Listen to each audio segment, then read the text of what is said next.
time. We got some good action. We have two different title matches for you here tonight. I know we just had a pay-per-view, and normally right after pay-per-views you don't have title matches. We've got actually we have three. I'm sorry, I said two. We've got one here on War. In our main event, you'll see the EWF Intercontinental title on the line. Ricky Brown trying to reclaim what he lost at the Ignition pay-per-view.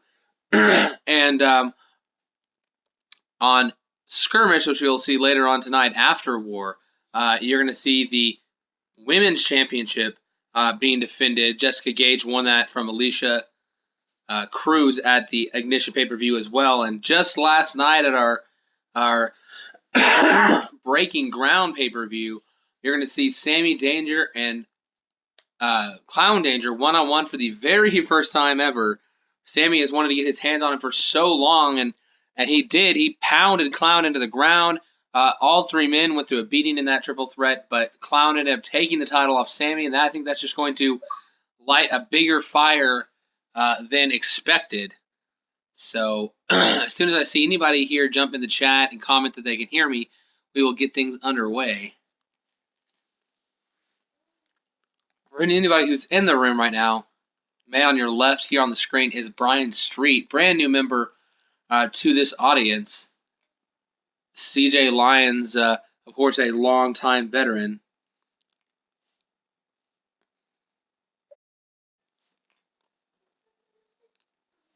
Well, so far nobody in the chat. I don't know where anybody. I guess some people are over watching Jackson Jordan's stream over on the. I guess it's the Jackson Jordan channel. I don't think there's anything else. I don't know what the name of it specifically is. He's got Hellbound running over there. I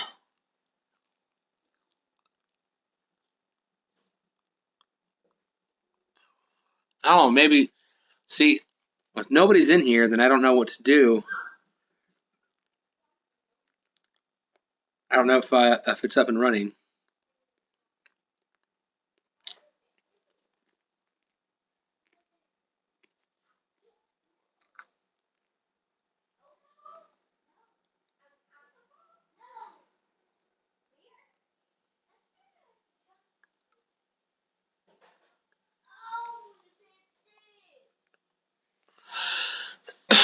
Trying to look it up and see if I am streaming or not.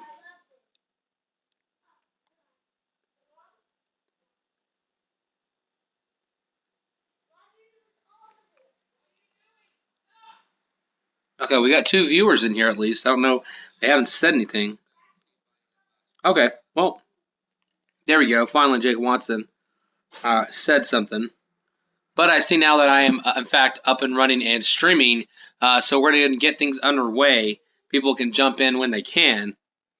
But Brian Street, I was saying, sorry, this is going to sound really weird on YouTube. There's like a 2-minute thing at the start of the show where it's me basically trying to figure out if anybody's here. Okay. Here we go, guys. Let's start this bout here. We've got a title match later on. We've got some good matches throughout the night. And let's start things off with the debut. And for the debut, we're going to go ahead and let him do his entrance, which I normally am not doing when we're not at pay-per-view. It saves me probably close to an hour worth of time if I don't have entrances on. So we're going to get to see Brian Street for the very first time. We're going to do an entrance for him. And we're also going to do an entrance for the title match as well later on tonight.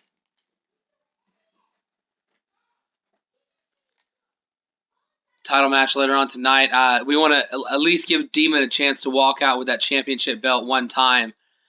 We don't want to be like, sorry, you didn't defend it at a pay-per-view, so you don't get to ever see yourself walk out with that championship belt. So we're going to let Demon walk out tonight with that belt on. We'll see it visually here in our main event. Brian Street, though, we're about to see for the very first time ever here in the EWF. Can he make an impact against CJ Lyons? CJ, at our pay-per-view just a couple weeks ago, CJ was in a match to determine the number one contender, and I think a loss here really would hurt his credibility, but a win would be par for the course. But at the same time, we don't know who this Brian Street guy is. We don't know anything about this man. He could be the next, up-and-coming superstar. But we're going to find out a little bit about him as we get to this first bout here tonight.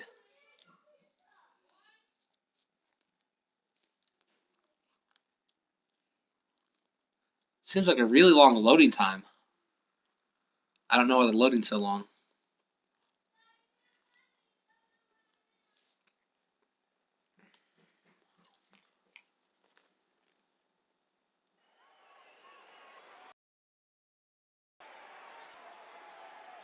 King Just Believing here, cheering for his action mate.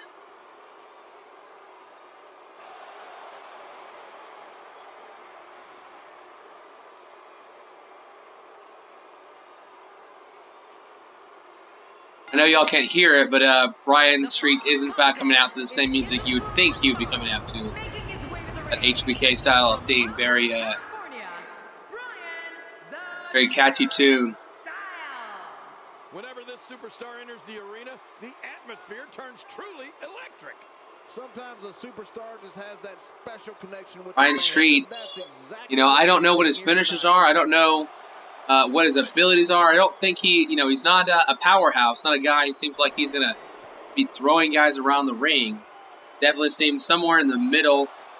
And, at least from initial looks, doesn't seem like a guy that strikes me as, a springboarder, a high flyer. I doubt he'll have a 450 splash. I'm thinking more of a middle of the road guy who's going to have a little bit of power, a little bit of speed, but not near the top in any of those categories.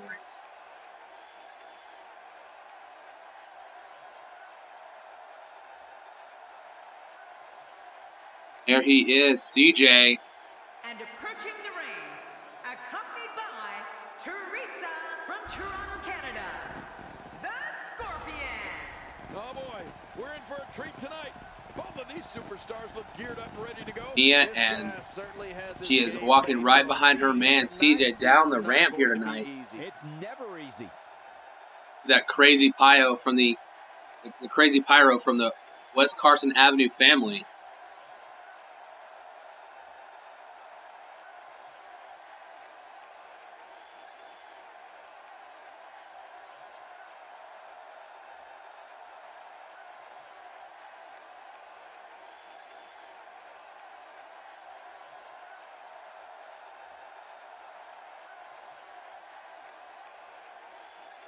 I'd not seen his entrance for a while. Looks like he dropped his bat outside the ring.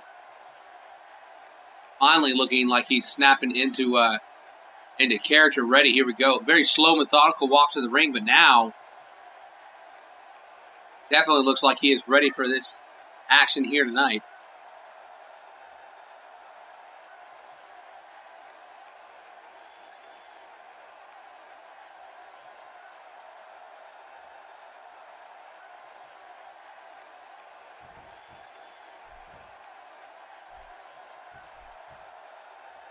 Hey, let's get this one underway, guys. First bout of the evening. Welcome, everybody, and thank you for joining us tonight. I'm Michael Cole, and to my left, the Hall of Famer, Jerry the King Lawler. And I'll be right back as CJ gets off to a nice little headlock here. Highly anticipated nights of the entire year. Definitely has the early lead at the moment. This match, Michael. This is going to be good.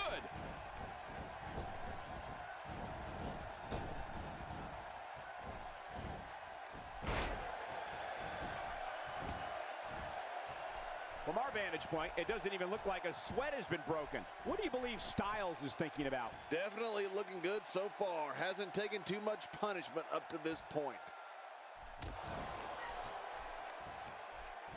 And the tie-up, make no mistake about it, this is all about skill, determination. Like things have turned around. Nice wrenching of the arm here in a number of different capacities for Brian Street. Guys, for everybody, at least so far that I can see in the chat, I see Jake Watson and King Just Believe. We will see Jake Watson in action on Skirmish. We also see Dallas and Colin Morgan in tag team action later on here tonight. Should be two good bouts that those guys are in. 3 title matches here between Skirmish and War. And a lot of the matches that should provide quite a bit of entertainment, maybe either show us that guys still have it or that suddenly that they've lost a step. So you never want to take a loss, but doesn't mean the end of the world unless you've been on a losing streak or you have a shot at an opportunity. I don't believe the destruction we're seeing. On the next episode, find out a little bit more about the upcoming title matches for our next pay-per-view for the War brand. We do already know that we will see Brian Nash versus KC one-on-one. We don't know if Ricky Brown or Demon will be the champion heading into that pay-per-view, but next week a lot more information for the title matches coming up. Oregon's King of Tag. Hashtag I Kick Tyson. One of these guys is going to walk Jake Watson did prevail. Both guys in the chat here tonight both prevailed at our pay-per-view last night. One retained the tag team titles in a tornado tag team match with a very, very spectacular pop-up Trouble in Paradise. Maybe the hardest move to hit in that little amount of time. And Jake Watson, of course, fought a hard-fought battle against Alex Tyson, but came away the victor. These guys off high tonight will have chances to push themselves even up further. And look at this. Oh, Brian Street with a huge DDT. Is that enough to take down CJ? No, only a 2 count, not a 3 count like he was wanting.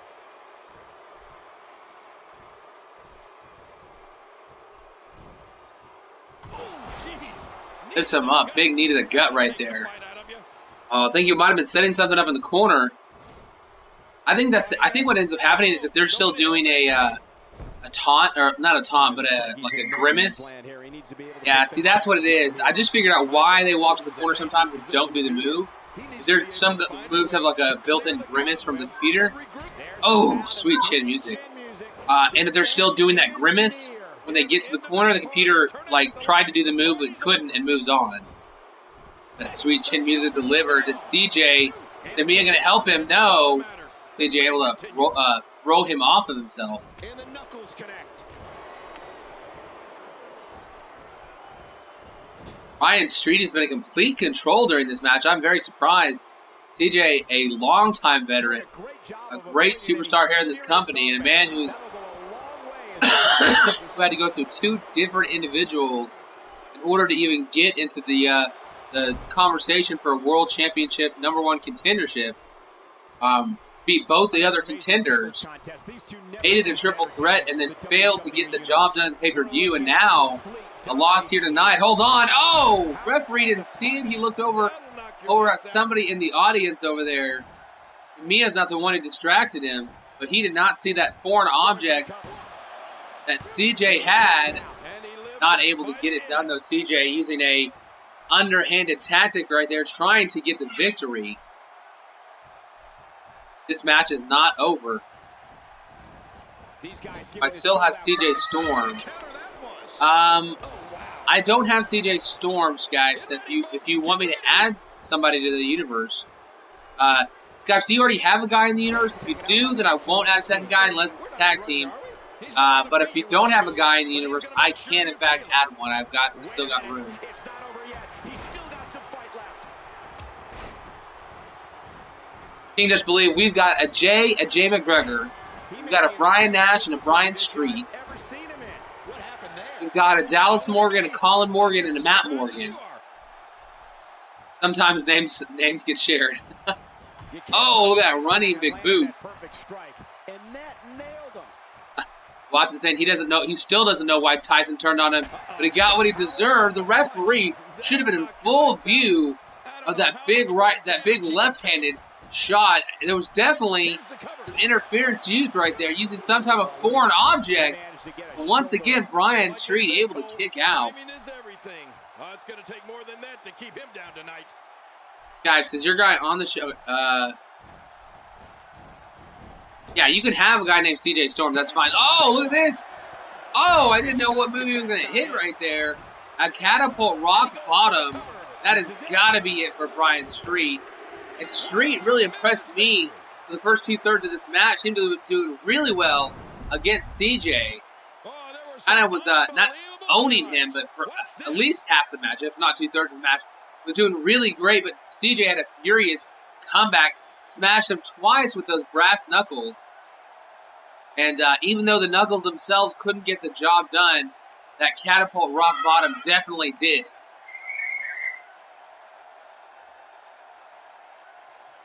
I can't believe what we saw in that match.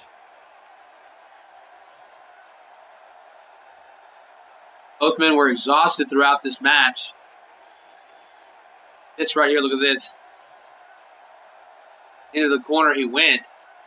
Big reversal. Not much coming from that. I was trying to remember what that was during the match. I couldn't remember anything special in that moment. I was right. Skypes I can. He won't be on tonight's show. He'll have to wait until tomorrow night's show. But yes, I can download CJ Storm and add him onto the show. Not sure which of the two shows I'll add him on.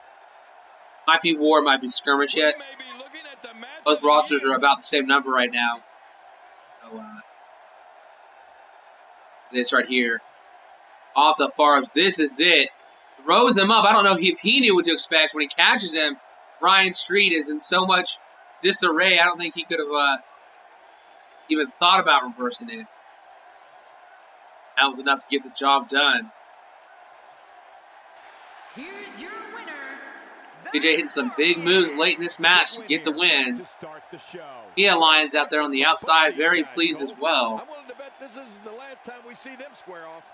As Carson Avenue family continues their winning streak. We are moving on now.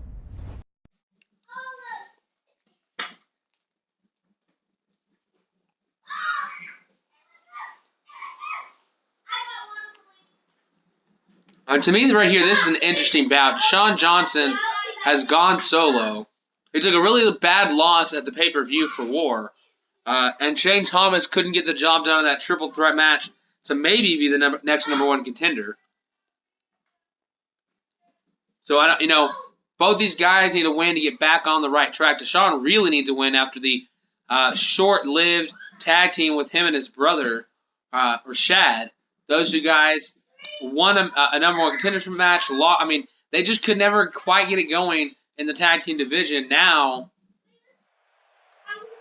I don't know. You definitely wonder if they can get these. Either one of these guys can get on the right track.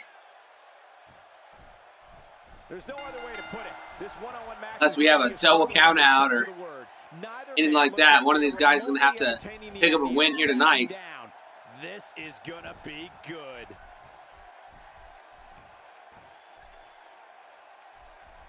Working for control. Skypes, I think I'm already your friend on Xbox Live. If I'm not, though, make sure to add me as a friend so I can add you that way. Because I don't know if they fixed it or not, but last time I tried to use the hashtags on the community creations, they weren't working. So the easiest and best way by far now, especially now, is to search on because I can search friends list and I can search most recent. That's the easiest way to download new cause. This nice toss right there by Shawn. Oh, running big shoulder block into the gut. Shane right there. Sorry, Scott. Oh, it is Shane. Gosh, I don't know why I'm thinking of an old guy. We have a guy named Shane Scott a long time ago. Suddenly, I don't know why I randomly thought of him. One mistake, one moment of hesitation, and you can find yourself in a world of hurt. Just added me. Okay. Well, Skypes, in case I don't know if you know or not, I'm Skypes Hills. You didn't know my gamer tag is actually Image Maker, not Image 45. So you got to add Image Maker, and right now Shane Thomas, nice takedown right there. Oh, you got a new account. Okay. I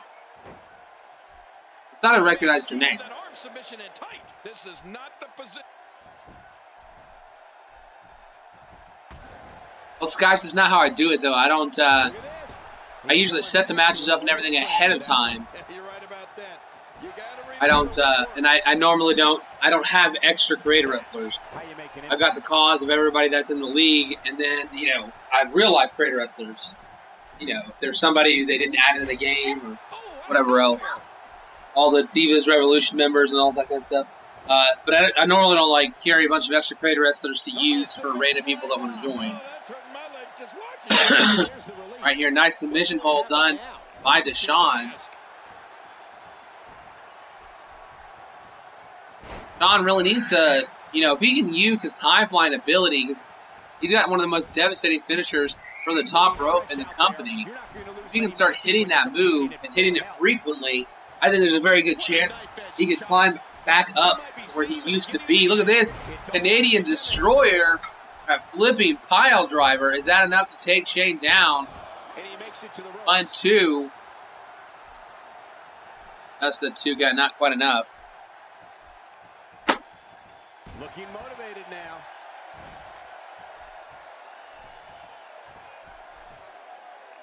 Oh, look, maybe going for a scoop slam, get smashed in the back, though. Nice reversal by Thomas. Second rope, nice, spinning. He's doing everything he can to European uppercut. This match could be over sooner than anyone could have anticipated. Yeah, Cole, this is when you have to settle things down. Aiden Thomas doing a great job now. Look at this. Oh, the burning hammer. Crushing the back of that head into the mat. Slowly getting dissected. I just want to tell you, you're amazing at making calls.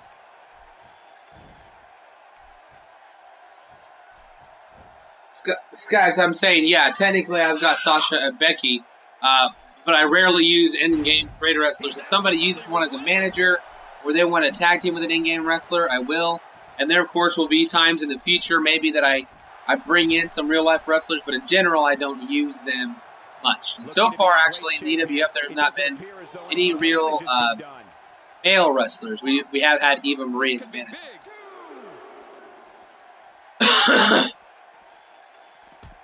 Thomas putting him on the apron. Oh, I think he might have been about to plant his foot on the skull of Deshaun. Now Deshaun turning things around. I don't know what he's going for right now.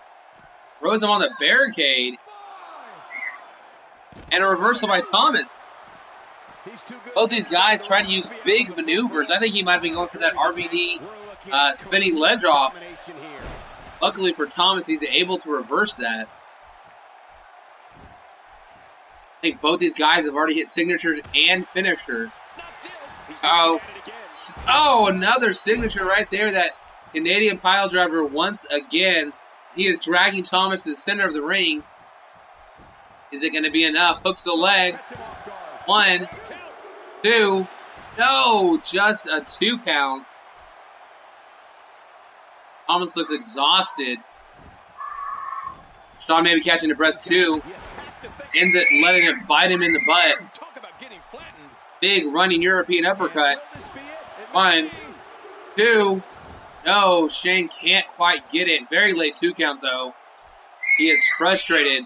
Deshaun not going down like he wants. Deshaun gets the first grapple there. I thought Shane was going to be on top of it.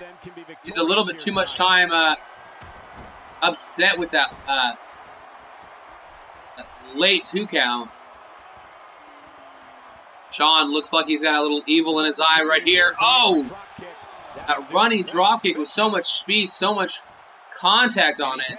Smashing the skull of Thomas. That might just do it. Deshaun has turned away his... No! Thomas kicks out. I thought he had this one here tonight. I mean, if you don't remember, these two guys pulled off a clinic, the final episode, the second WrestleMania of XCW. These two guys put on one for the ages. It's off the top rope. Scott Thomas catches him. Deshaun's going for, I believe, a finishing maneuver there. Instead, gets caught and hit with an F5. You guys could put on a clinic in the past, and this one looks to be a great match. And it is too bad for Deshaun. And what a match he put on. I think if instead of going for that drop kick, if he could have just knocked him down and gone top rope, probably could have gotten it. Hits the drop kick, can't quite get the 3, and only moments later, he thought he had Shane exactly where he wanted him. He crushes him.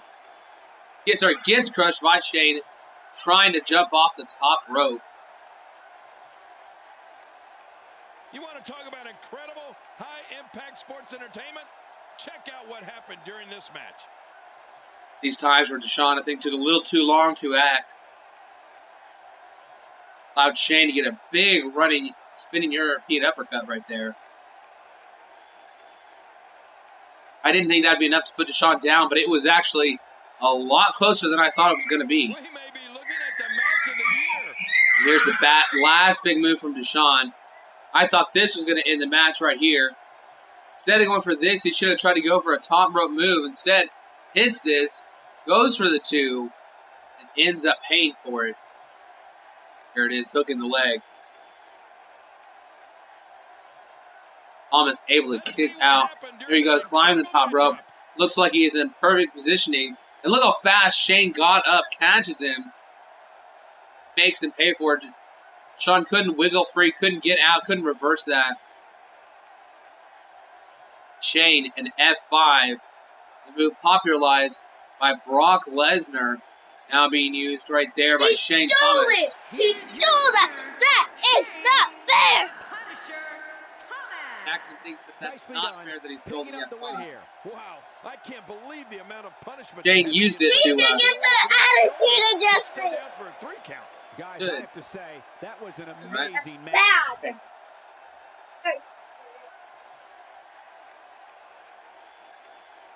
Here we go, moving on to our next match now. Who's playing? Who's playing? Nobody. It's the computer that's playing. It's always been the computer that's played. We let the computer play out the matches for all the creator assets that we download. Again, I don't know why this always does this. You can't see what it says at the bottom of the screen. But a tag team match here.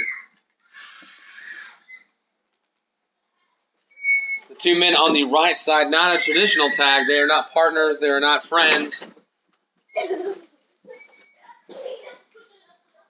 They are not partners and they are not friends.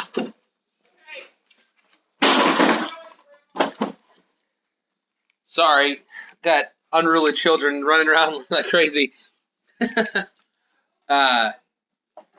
As I said, for the 3rd time, 2 guys on the right are not a traditional tag team. They are being thrown together tonight here to face a brand new team here in the EWF. The 2 men on your left, Chris Cassidy and Jay, coming together to form a brand new team. There's no official name for the team other than their own individual names themselves. We'll see Jay and Chris taking on Trey and Adam here tonight. Should be a good bout. I'm interested to see how these guys are going to work together. Their first outing as a team. Who knows what's broken in there? No kidding. I believe both men are Canadian. That's the reason why they don those red and white attires. Early on, though, Trey Savage showing off his power, crushing Jay into the ground. Me too. I've given up even trying to figure out what they're going to do next. I'm just sitting back. Adam Quinn gets tagged in pretty quick, though. What does Sharp need to do to win tonight? I like the pairing, Michael. These 2 work so well. Jay just cannot keep the advantage. This is a wreck. He's moving like an uncaged animal. No lie. He's wild in there. Adam Quinn is dominating Jay right now. Jay really needs to tag in his partner. Cassidy waiting on the outside, chomping at the bit to get in this action. Okay, once again, a reversal right there, but a kick to the gut, not enough to derail his opponent. Quinn taking him down, 2. Only a 2 count. Cassidy trying to get the crowd behind him, cheering him on. Make them work for championship gold, says King Disbelief.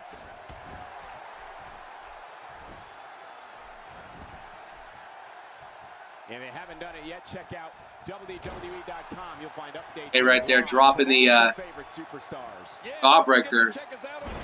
Now a butterfly DDT, center of the ring. Jay finally getting some good offense in. Oh, wait, nice reversal. What a vicious elbow attack. He's in big trouble. That's a classic Adam Quinn turning the tide back to his team's favor, but only for a moment. Finally, Jay looks like he's going to tag in his partner, and here comes Chris Cassidy for the first time in this match. Cassidy, quick advantage. Throwing him on the ropes. I don't know what he's heading for here. Throws him to the far side. Huge back body drop. Pushing him into the mat, followed by a quick drop kick to the back there. You don't see that very often. Almost all drop kicks are hit while both opponents are standing. And now, look at this. Maybe using some of that momentum he had before Jay got in there, hitting some vicious strikes. Huge spinning back heel kick to end it right there. He's cheering on Cassidy, not getting in though, not trying to break up the pinfall, trusting that Cassidy's not going to go down for one big move. And he gets out of the way. Cassidy made quick work of that submission hold, getting out of it. This big back suplex crushing the lower spine. Adam Quinn.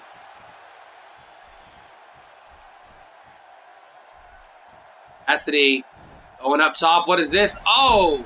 Double underhook powerbomb. Put it on for a pin attempt. Did not. Now Quinn making him pay for it. An arm drag there. He's got position. Going to tag in the big man. Here comes Trey Savage. Savage able to get the grapple first here. Cassidy now heading over the top rope toward the announce table. He's in no man's land right now. Quinn picking him up. I don't know what Quinn's going to do here. Oh, whatever it was, didn't work out. Quinn gets attacked. Cassidy takes him down. Trey Savage, though, the distraction gave him the opportunity to get out of the ring and continue the assault. And now what does he do? Throwing him into the... Oh! I think lucky for Cassidy, he didn't quite hit the steel steps, but did hit the side of the apron pretty hard. Now Trey Savage really taking it to him, hitting him in the gut multiple times.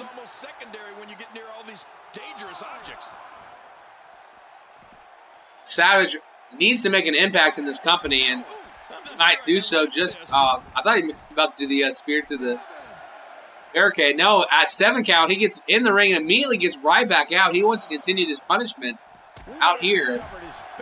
Cassidy is in serious trouble right now. Both Jay and Chris Cassidy have taken serious beatings on the outside of the ring throughout this event.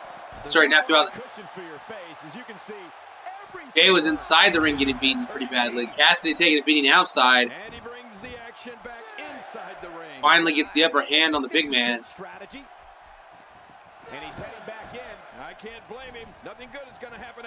Up top, Trey's got him. No, reversal. Look at that, hooking him for the pin. One. Oh, I don't know, the big man getting a big reversal here. Almost got Jay right there. I don't think anybody expected Trey Savage to be able to reverse that move in that fashion. Oh, this is a move he won with last. We saw him pick up a victory. Big choke slam. Only for the 3 count here. Cassidy gets in the ring. Oh, but he grabbed the bottom rope. Not happy about the referee seeing that. And Quinn inside the ring, he is assaulting Jay. Cassidy apparently allowing it to happen. Cassidy back in his corner. And Quinn finally gets out of the ring. Cassidy, look at that, turns around. I think he was shouting at Quinn. Big soccer kick to the gut right there. Trey Savage now falling for it. Can this be the end of the match? He's on the wrong side of the ring. Look at this.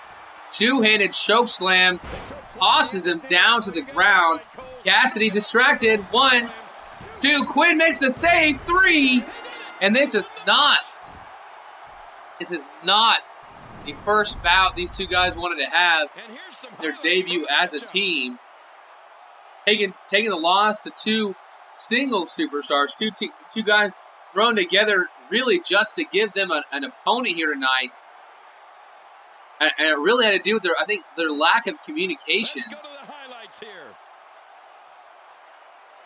I think they only had 1 tag throughout their entire match.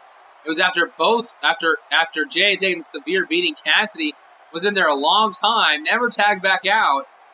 And he took the loss here to Trey Savage. Or I'm sorry, Jay took the pin, but it was after a big move. Cassidy simply didn't get in the ring in time. He saw the move happen, he saw the pin attempt, but he was complaining, he was shouting, he was doing something that distracted himself long enough for Adam Quinn to run all the way across the ring and make sure he couldn't break up the pinfall. Up with Hope, down with Nash, SKC. Jackson Jordan, yo, the champ is here, says Jackson Jordan. And here's some highlights from the matchup. Jackson Jordan agreeing, up with Hope, down with Nash. Look at this. Walks right into it. Cassidy, too. Look at Cassidy. Cassidy sees his move clearly being hit. Looks like I'm taking it back there at the power of Savage. But instead of jumping, look at this. He gets down. He's cheering him on or something. And here comes Quinn. Perfect timing. If he doesn't get there, that is broken up. And this match continues instead. These two guys, you know, maybe they could form a team themselves. They looked impressive here in action tonight. Adam Quinn and Trey Savage with a nice win. You want to talk about a tag team war?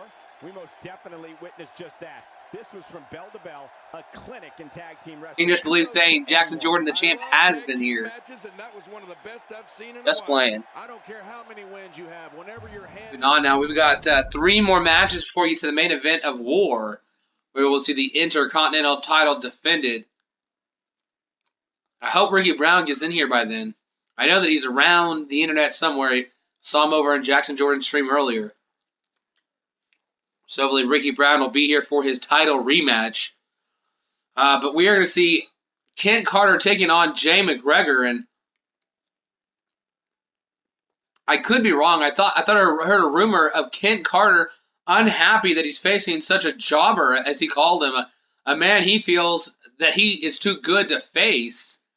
Kent Carter didn't even want to come out here for this match here, and I thought, if you can't give me somebody good, why should I come out there and do my skills? But KC coming out tonight, gonna go ahead and fight, but I think he is probably gonna try to prove a point in this match. Crush Jay McGregor one-on-one. About this one-on-one matchup. Goes up Brian Nash, and our next bout is going to be facing Nick Nitro one-on-one. Should be a good match as well. Even Marie's skills are better than Ryder, says Jackson Jordan. Red Ryder did take the pinfall loss in that triple threat match at our skirmish pay-per-view. Off the far ropes. Looked like a move being set up by KC, that being a drop kick for McGregor. Off the far ropes, big referee might have to break these guys up. They are locked up in the ropes. Thought KC might try to take that cheap shot, but he did not. Once again, these guys locked up. These two guys cannot seem to get the advantage on one another.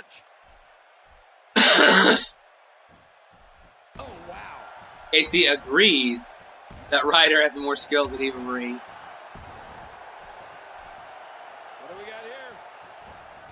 Sorry, less skills. KC might be in a little trouble early on, but a nice reversal there, that big jawbreaker. It is Ryder, and it's going to take me a little while to stop saying Brent Ryder. People have something for a while and then change it. It takes me a while to remember to call it the same thing or different thing. You're right, Cole. These two don't like each other, and we're going to find out how much they really do dislike. When I go to choose to use him in a match, I search in the B's for 35 seconds, maybe a minute, before I realized, oh, it's just an R now. It's not a B. I'm an idiot. Go Black Ranger. Wrecking Crew saying he making fun of the Black Ranger here, KC. He's got him hooked. What's he going to do here? What's he going to do here? He has an all black, all white attire with a little bit of, I guess, gold trim on the sides. But look at this. Nice lion salt right there. That moonsault off the second rope. Ricky Brown just arrived at the arena. He's more than ready to regain his Intercontinental Championship here tonight. Ricky Brown in our main event for War. Not only can he get back his Intercontinental title, get back some respect maybe lost from certain people, We can also win a main event. Just one little extra thing on his resume if he can get the job done here tonight. Hooking the leg. 1, 2. Rock bottom, not enough to get the job done. McGregor definitely has been being beaten down by KC for the last couple of minutes, but you never know when the underdog is going to surprise you. Iron wants Nash's Nightwing pajama wearing. Tyron's not going to get his chance tonight against Brian Nash. Maybe next week Tyron can get another shot at him. Maybe the following week, I don't know. But tonight, match is already set. Tyron is not going to be able to get in that matchup. Brian Nash is going to be facing a former member of of the group that is. He was a member of the Wrecking Crew, but was a member of what was before the Wrecking Crew. Same core group. Part of DX was Nick Nitro taking Brian Nash on one-on-one in our next bout. And KC struggling a little bit over the last minute or two. McGregor getting some good moves off here, including that little German suplex right there. Going to the far ropes, now top up on the corner. KC could stop him. He's got it. Oh, he goes and misses and ends a Guri, a huge double foot drop kick. Right to the chest, sends KC flying. McGregor could be close to a finisher, guys. Look at this. A big power bomb. Oh, struggles, but hits that sit-out power bomb on KC. I think he's going to go for the pin here. Can he get the victory over the #1 contender? No. Jay is going to the top rope. He is struggling to get up there, but he is up. Diving. Oh! He hits a shooting star press. And did you see how far he had to jump to hit that move? KC, though, is struggling to get back to his feet. KC almost there. Awesome in the mouth of that big elbow. I think KC might have underestimated Jay, got in this match too confident. And he needs to get angry. He needs to do something to shut down McGregor here. Poor Riders Team Rocket Pants. It's, Brent Ryder did have a new attire at our pay-per-view. Had a giant R across it. I guess it's called that Team Rocket. For years, Monday night has been the most exciting night in sports entertainment. This big kick to the gut. Thought he might have been setting up for a big move. Instead, McGregor actually able to return the kick and get the advantage. Now, big kick across the lower back of KC. McGregor might be set up, I think, for a comeback here. Old Dr. Robotnik pants. Nice Hurricanrana takedown. Going to the top rope again is McGregor. Jay jumps off the top rope, gets caught by KC, second man tonight, to make the fatal error. But this time, straight into his finisher, the attitude adjustment, hooking the leg. KC, I think this one is over. 1, 2, 3, it is. I think I'm not sure if he let Jay stay around longer in this match than expected, but he puts him away after Jay went to the second row one too many times. Old Mega Man pants wearing. Right there early on, I think he thought he had the win here with that rock bottom. Put McGregor into the ground with it.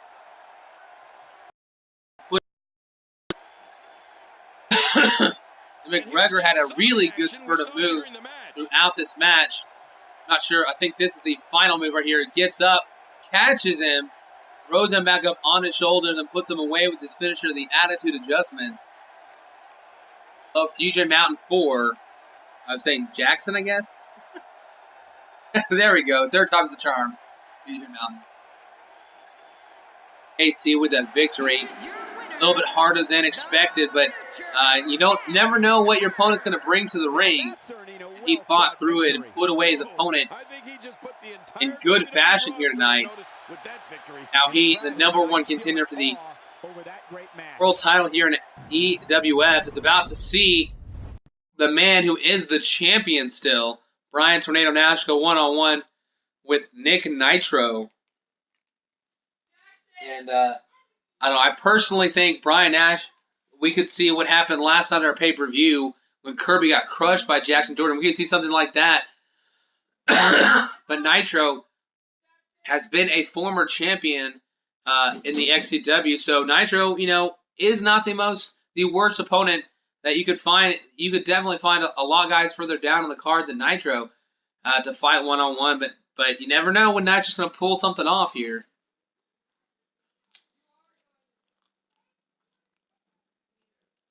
Got 702, Wrecking Crew, Fusion Mountain. Will Nitro ever win? Nitro actually won a triple threat match in order to get into the #1 contendership match last month for the Intercontinental title, but lost it to Demon. Demon went on to beat Ricky Brown for the title.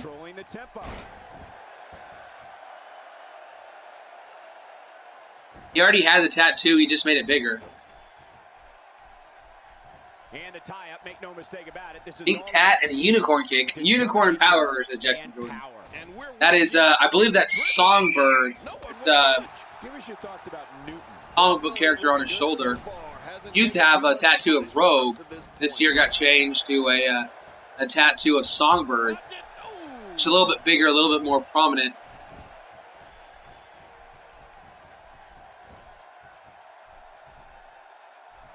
Oh no! Wait a minute, Cole. What's he gonna do here? Ryan Nash went for a big move, throwing him off the ropes. Actually misses Nitro on that sprint across the ring. Nitro using some speed. Nash already using the ropes to get up. Nice reversal, though. Nitro won't allow Nash to take control right now. It's takedown by Nitro.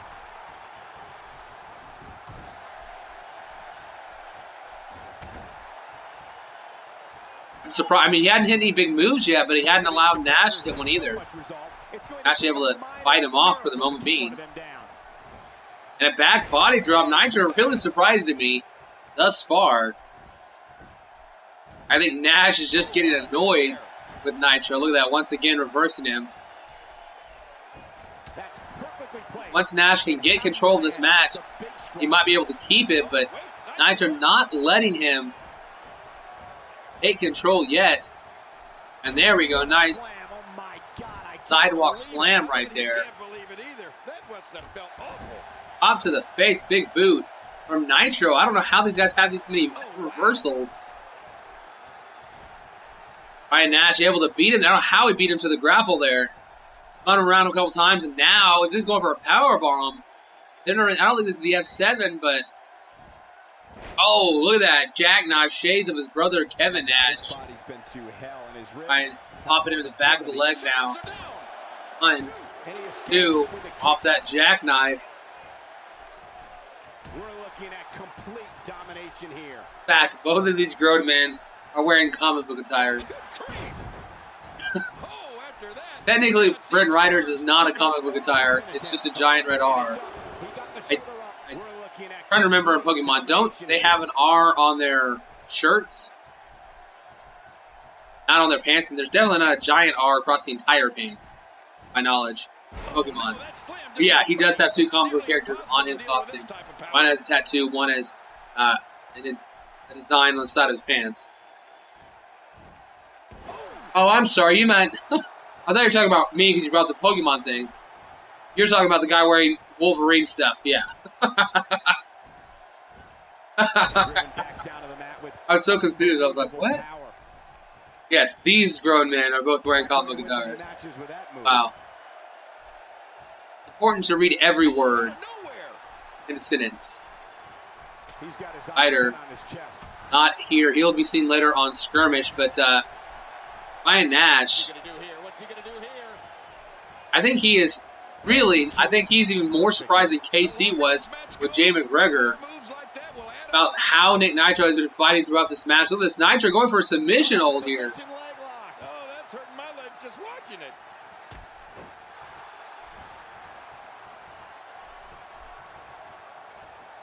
Ryan Nash, oh, good reversal into a reverse DDT.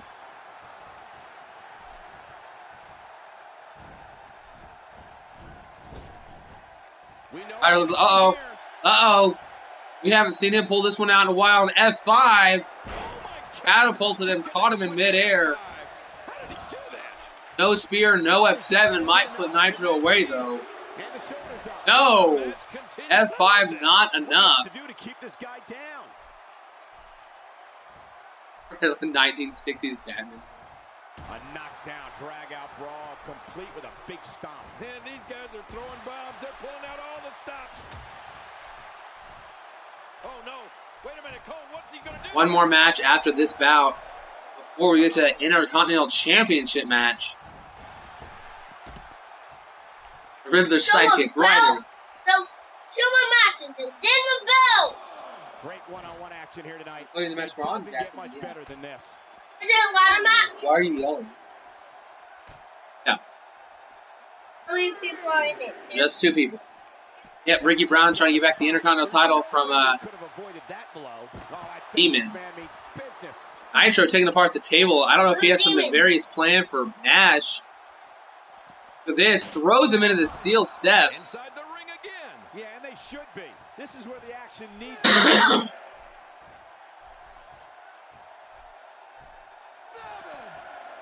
7 count. And he brings the action back. Nash able to get back inside the ring. I think this is good strategy.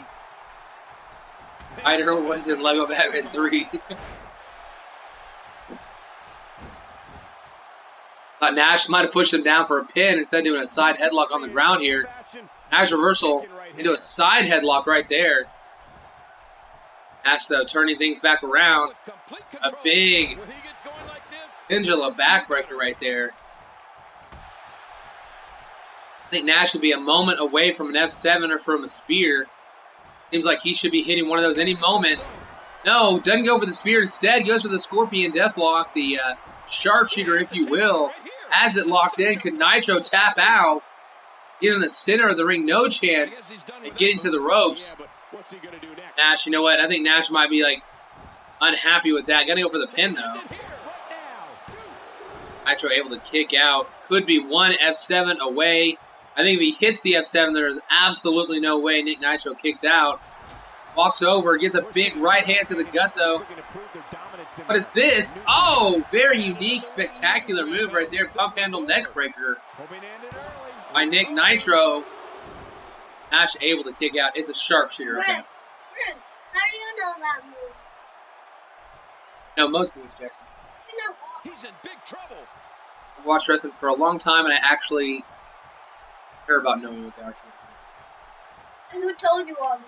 After a move like that, he's going to need read some of them, watch some of them in shows, hear them on broadcast, and see, look, Nash going for that unicorn kick, but the He's in position, ready to strike. going for that spinning big boot, but the game wouldn't let him do it because of that animation on the ground. He's out. F7 being hit here in the corner, not quite in the center of the ring, but far enough away where Nitro had no chance to go for the bottom rope, and Nash puts him away. I don't know what it was tonight. 2 matches that I very easily thought could have been squash matches. KC against Jay McGregor, #1 contender, and Brian Nash, the champion, against Nick Nitro. Both these matches ended up taking a long time to put these guys down. Oh, they threw everything they had at each other in this match.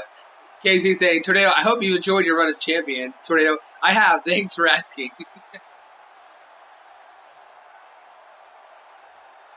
Nash pulled out a spear. He pulled out an F5. He pulled out the sharpshooter.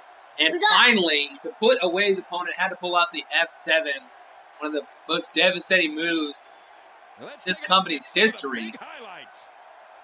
Oh, God. We only got 3 more matches left, and then we're done.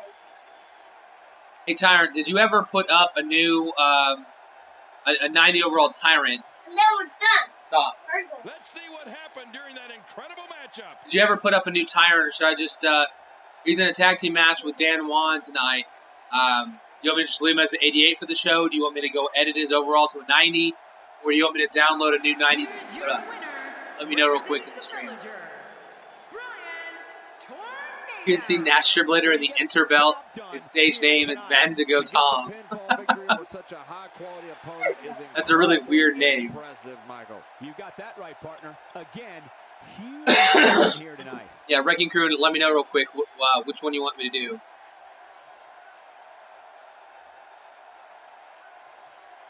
And not yet. So, give you like 3 or 4 options. Like, you know, get tips from your girl. Wrecking Crew, did you want me to just go ahead and have him wrestle as an 88 for 1 week? Did you want me to go edit it myself? Or what do you want me to do, Wrecking Crew? I'm trying to wait for you to tell me what you want so I can move on, whether it's next match or exiting and editing. Don't have the 90 up, then I can that other option if you want.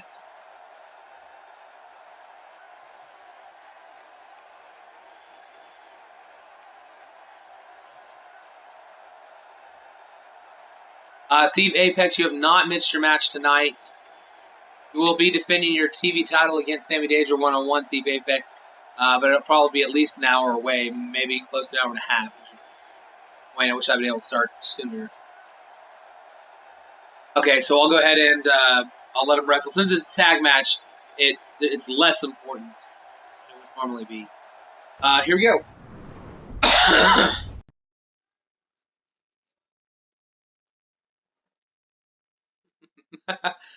Record saying Interbelt is a gay club because saying Tornado's there dancing, Tornado 7, you would know.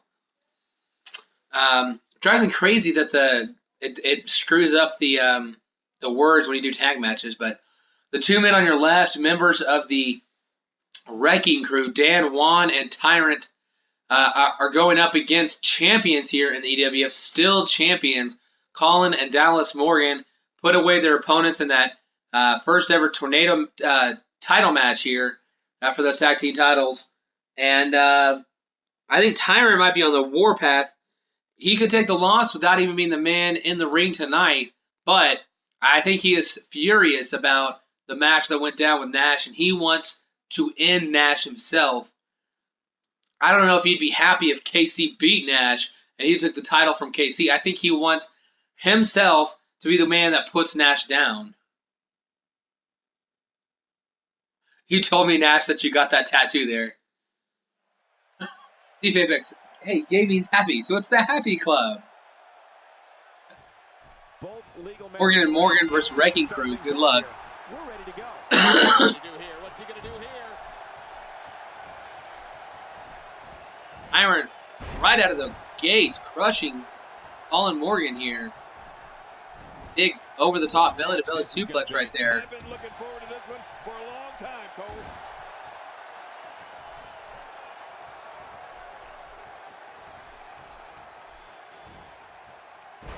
Oh, Miami 2015. Someone who knows the value of hard work and dedication. You used to be Yes Movement 305, and now you're Miami 2015. Not sure if that's what you meant by your original post, Miami. Colin, look at that. I think Colin was about to maybe hit a big move. Tyrant able to block it there. Finally, a nice move from Colin. Big spine buster on the Tyrant. He gets the tag. Here comes Dallas.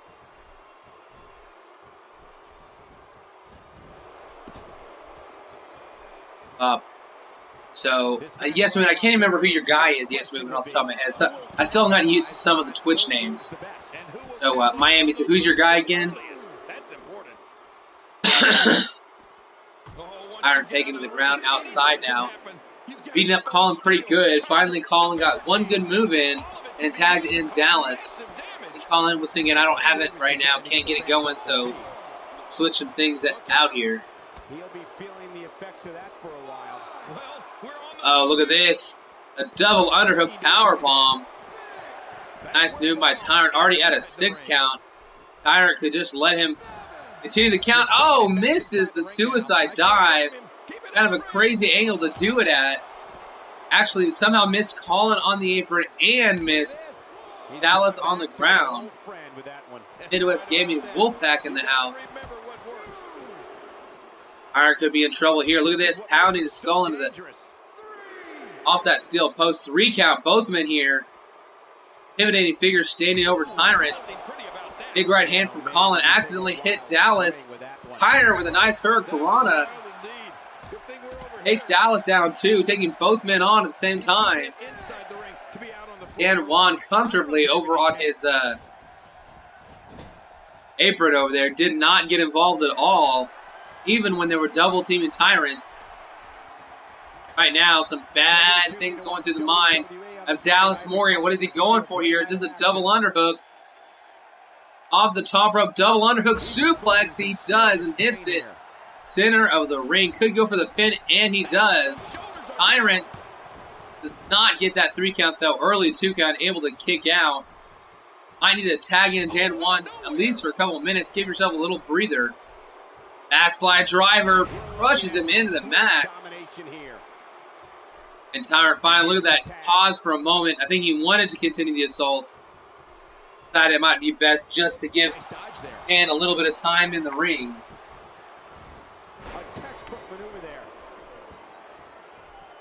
In Miami, if you didn't hear me and you're still here, I don't even know if you're still here. Who's your guy again in the league? I can't remember off the top of my head who Yes Movement's guy was. So this tagged himself in after he drug him to the corner. Double team move here. Look at that. Right there, very nice double team maneuver by Dallas and Colin Morgan. Double suplex right there. Look out what's going on here. Double underhook back suplex. Almost a German suplex of sorts.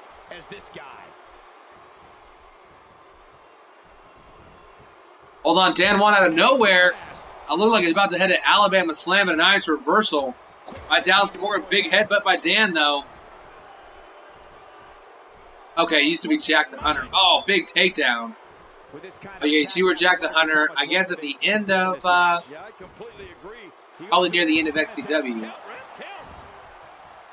Yeah, well, if you want another guy in the company or whatever, you want a new guy in Miami, let me know. Pounding in the skull with that big right elbow. Dan Juan really taking it to Dallas, but nice reversal, big kick to the head. Now lifts the big man up, but can't keep him over his head. Dan able to escape. Center of the ring going double underhook, doing the same thing that Morgan did to him moments ago. Alright, cheering him on too. Look at this far side of the ring coming back. Is he going for it? All that weight, crushing the skull of Dallas Morgan. Far side of the ring, calling in the ring too. Tyrant could not break up the attempt, but he does so calling outside the ring as Dan continues the assault. Second time we're seeing this here. Oh, he's in trouble now. Oh, here we go. Don Juan setting up for a finisher here. He's got him. Tombstone, maybe. Sit out, Tombstone. Saw him pin Brian Nash with that a little while back. Colin Morgan in the ring, too. Breaks it up. Tyrant cannot get there in time. There may be no stopping him. Jackson Jordan called it the bat stomp. Oh my God, his body's been through hell, and his ribs. Okay, you're creating it right now, Miami. Okay. And I hope we can get a doctor out here as a precaution. Damaged ribs like that can make it hard to breathe. A wild overhead punch wreaking havoc. Colin thrown back in the ring by Tyrant. Seems to be on a rampage, even without being a legal man. Look at that. Looking to get inside the ring. Referee yelling at him to get back out. Dan Juan had tapped out there. I think Tyrant would not have been happy about not being able to get in and break up that pinfall. Sorry, that submission attempt. Once again, had him over the knee there with that submission move. Here comes Colin. Hasn't been in the match since the start. They might need to wear this man down. Got Dallas Morgan beat pretty bad. He's been hit by a finisher from Dan Juan, that sit-up pile driver. Colin has not taken much damage, and partner doesn't take much damage. He can run across the ring to try to break you up. He got the legs from under him by beating him down for a few minutes. Plantation pile driver, says Jackson Jordan.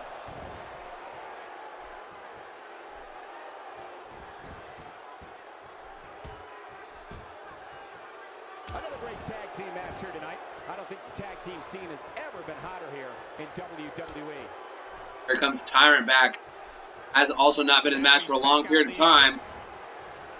He's ready to get back in this action.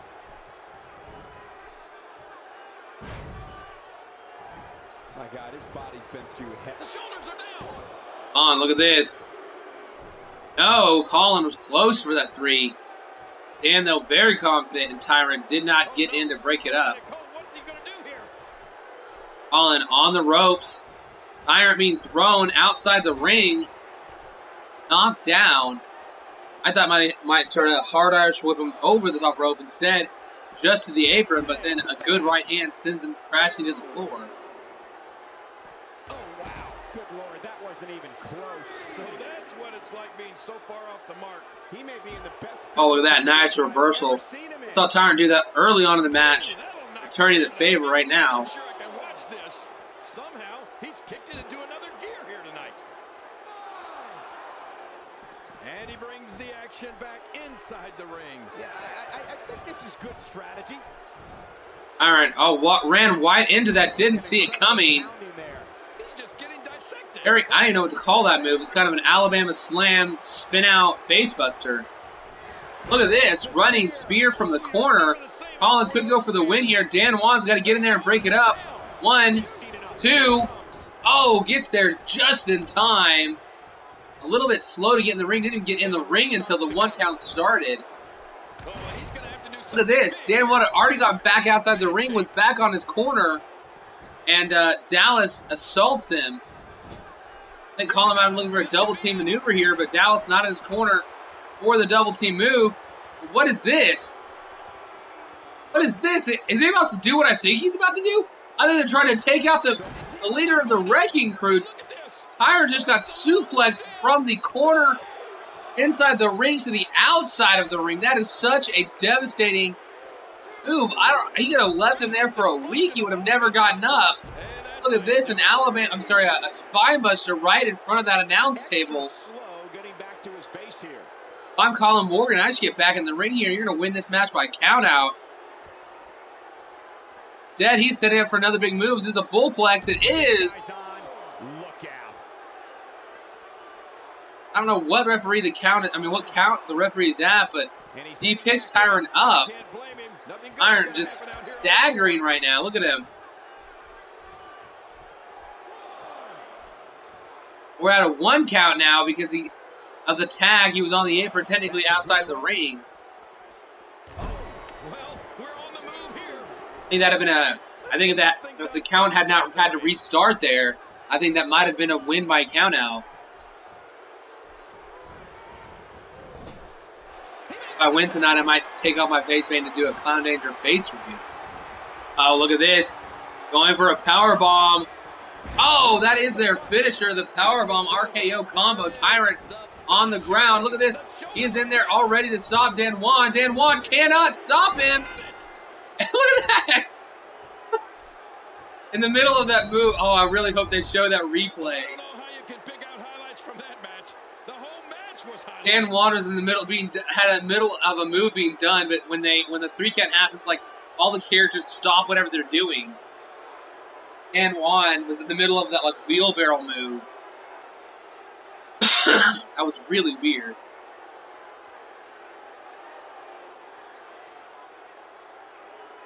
Hello, Brian Street. Your guys already fought tonight, Brian. He fought in the opening bout of the stream. Fought against a guy named CJ Lyons. Remember the West Carson Avenue family, just like these two men are. And the West Carson Avenue family is on something of a streak now. 3-0 at the at the skirmish pay-per-view of Breaking Ground. 2-0 here tonight, including a win over 2 big-time single competitors. No love lost in that match. And look at the impact in these highlights. These men are not tag team specialists like the tag team champions are. And a tag team finishers. I thought this was the end of the bout early on. But the big mistake that these guys made is they left Colin Morgan with way too much energy left at this point, able to quickly get in the ring and break up this pinfall. If it wasn't for that, they definitely would have won this bout 10 minutes ago. Here's the end of it. Look at it. Bam. Powerbomb RKO combo. Here's the 3 count. Now watch this. Dan Juan gets in the ring. Morgan able to hit a big move right here. And then let's go on the way up. And Dan Juan continues the move. That's pretty crazy.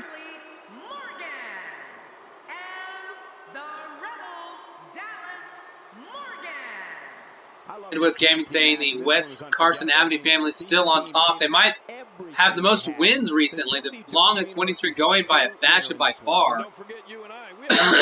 But one thing they don't have is that much tag team gold. All they hold is the tag team championships here in the EWF, to whereas Jackson Jordan, a member of the Wrecking Crew, is your heavyweight champion, the Texas heavyweight champion over on Skirmish.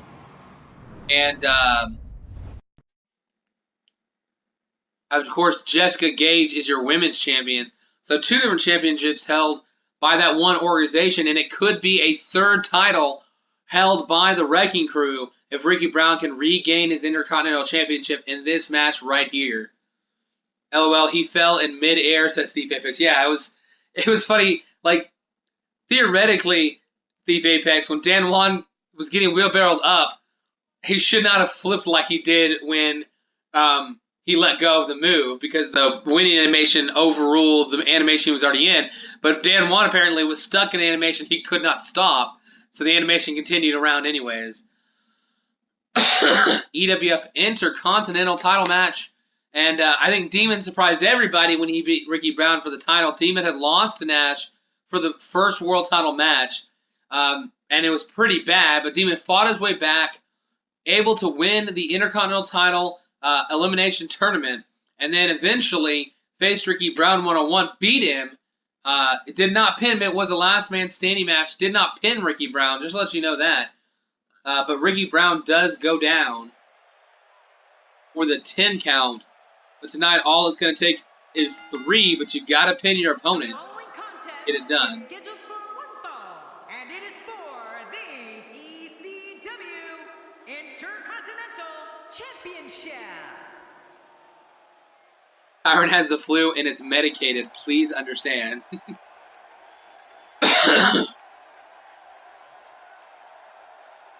Here he comes, the man who wants that Intercontinental title back. Ricky Brown. You can see the Wrecking Crew shirt on. If anybody's wondering why entrances are on for this match, it is because we want to see Demon have at least one opportunity to come out with that championship belt. There's no guarantee that he'll walk out of here tonight with that belt, and you know, it'd be kind of sad not to get to see him walk out at least one time with his championship. We're going to see him walk out here in just moments. But that man right there, a former TV champion here, in the XCW. He was, in fact, the first TV champion. He also became a tag team champion on the last night of XCW at WrestleMania. He and Chris Cryptic, both members at that time of the Vigilantes. After XCW ended, in between the small bridge in time, Ricky Brown ended up ditching the Vigilantes, joining up with the Wrecking Crew. And, I mean, you can't say it was necessarily a bad decision. I mean, he did have success with the Vigilantes, but, you know, he's gone back on his own singles competition, that is. Already won 1 championship. Could be the first 2-time champion here in the EWF if he can take his title back here tonight. He's got to take Demon down. He's got that beautiful white EWF Intercontinental Championship belt around his waist. This one's going to be electric. His eyes tell the story of a man determined to win here tonight. If he's not determined to win, stay home.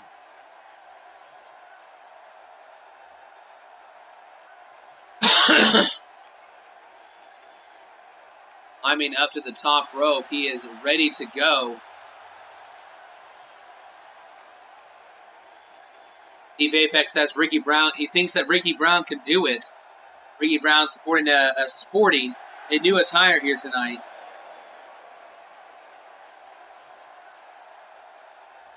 Should be interesting to see how it goes. Man, An on-one title on the line. This is his contractually obligated title rematch. And if this goes anything like the matches that Nash has had with Demon in the past, Brown might just crush him in a couple of minutes. But I don't know. Demon has that championship now. I don't think he wants to let it go. Brown could have taken a cheap shot there. Surprised he didn't. You can't put a price tag on landing that perfect strike, and that nailed him. Midwest Gaming saying Ricky Brown for the win. Good luck, Ricky, says Tornado. Everybody in the chat rooting for Ricky Brown to take Demon down. This would give the Wrecking Crew 3 championships. There are only 5 titles in the entire company. They would have more titles. I'm sorry, there are 6 titles in the entire company. They would have half the championship belts in this company if Ricky Brown wins this here tonight. This time he takes the Chiefs out. Referee reprimanding him, yelling at him, but doesn't really matter as long as he's not going to disqualify him. He can yell in his face all he wants. Ricky Brown does not care. Got Dirty Deeds in the chat now as well. Jackson Jordan asking him what is up. Wearing down the opposition here. Climbing down the arm right there. I don't know what Demon's strategy is going to be tonight, but Ricky Brown with a nice right hand. Look at this, picking him up top. What is he going for here? Reversal into a DDT. Looked like Ricky Brown was going for a big move up on his shoulders, but could not follow through. Look at this, both men sweeping each other under the leg. Either one wants to give the other man the advantage this early on in the match.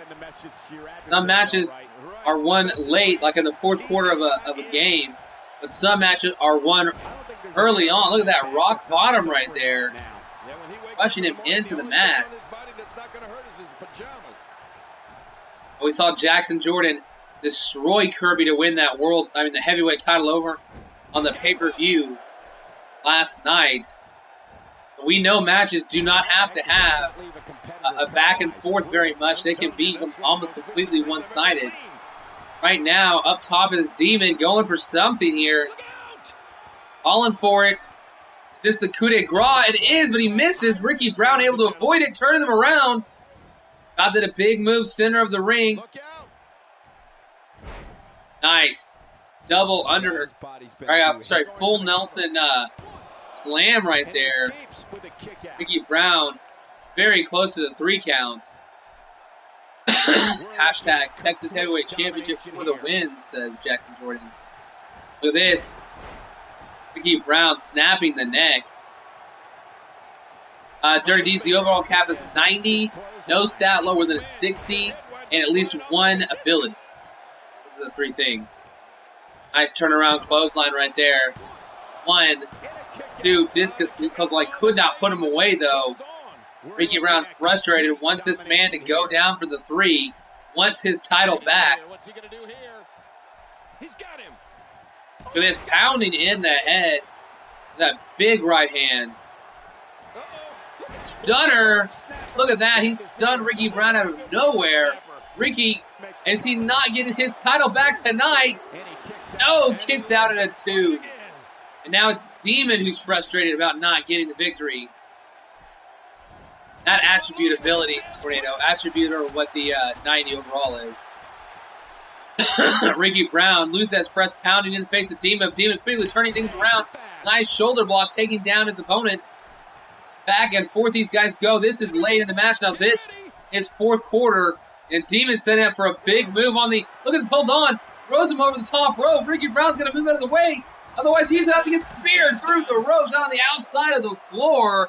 Intercontinental Championship on the line. These guys pulling out quite a bit of special offense here on the outside of the ring. That's what I meant, Sister Tornado. Good way to say the ability there, yeah. Demon right now really taking it to Ricky Brown after a strong opening from Ricky Brown. Seems like Demon is kind of even the field now.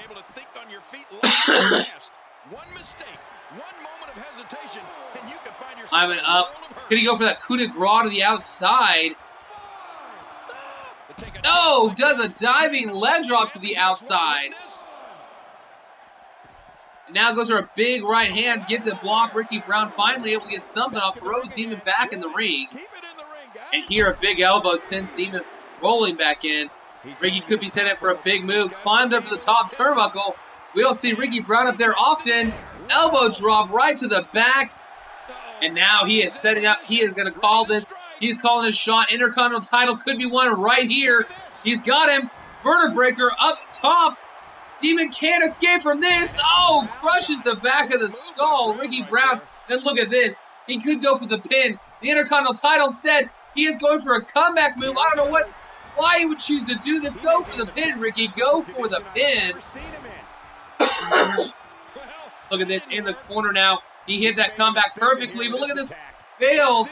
And stunner out of nowhere. Ricky Brown. Ricky Brown is shocked by that signature move. Is that it? 1, 2. No, Ricky. Oh, man. Ricky Brown had this match won. And he decided, you know what? I don't want to just win this match. I don't want just to win my Intercontinental title back. I want to embarrass this man who stole my title from me. And instead of getting the title back, that one big mistake, he hits the comeback. He completes the comeback, but can't hit the running move in the corner. Moments later, it gets hit by his stunner from nowhere. Second stunner by Demon, and Ricky Brown goes down. I cannot believe the way this match just ended. Personally, this was, I thought, a great end to the match, storyline-wise. Everything about it was perfect. Ricky Brown dominated early. Demon came back hard. Ricky came in with some huge, heavy offense at the end. Got overconfident, a little too cocky, and ended up paying for it with a finisher out of nowhere. That stunner, nobody saw that coming. And storyline, this was a great match. But for Ricky Brown personally, this has got to be, as the move called it, stunning. And right there is the 3 count. And I thought Ricky had this in the bag. I thought he was getting the 3 count after that vertebreaker. It was done. Right here's where he made the mistake. Went and hit it. Look at this. Out of nowhere, turns right into the stunner. Off of being stunned from hitting the turnbuckle. Why, Lord Jesus, take the wheel, says Wrecking Crew. Oh, man, I thought Ricky Brown had that title back, but Demon survives. What a way for him to win and keep that Intercontinental Championship belt here tonight. Ricky Brown now has got to be furious that he did not. I don't know what's going to happen with Ricky Brown, how he's going to handle this loss. I'm punching you in the face. Steve Apex says, I'm slapping Ricky Brown.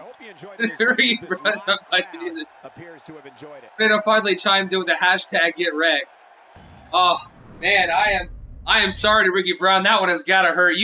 I thought for sure you had that move, that match won. And then out of nowhere, that awesome move, that stunner from Demon completely flips the script. So we are only halfway done with our show now, guys. We have to go do our skirmish card now. And then advance to the next show. Okay, I don't know what's going to set up. See, it sets up some crazy stuff after pay-per-views.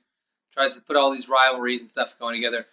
Okay, our main event of the evening is going to be our TV title match.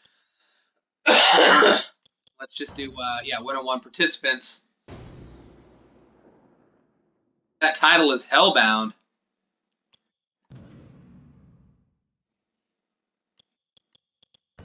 Okay, here we go. It is going to be Clown Danger, Sammy Danger, one-on-one in our main event.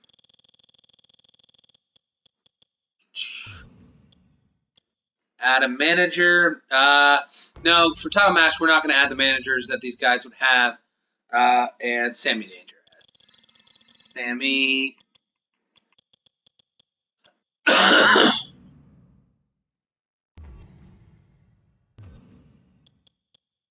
I'm just realizing I think a lot of people have 88 overalls. It must be the overalls that Jackson Jordan has in his league. That's why they're showing up with 88s. Entrance. You know what? We'll do entrance on because, again, we don't know if he'll ever have the title during an entrance. So we'll do entrance on for this match. Normally wouldn't do entrances on, but since they've never had the title, never had any title, we'll do the entrance on.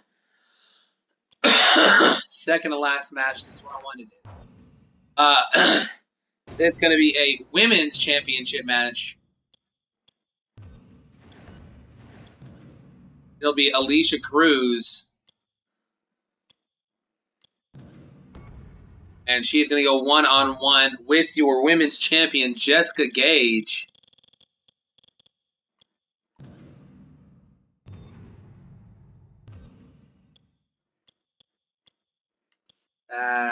And we'll do, again, same thing, we'll do entrance on because we've never seen Jessica come out with that title before. 5 more matches to set up.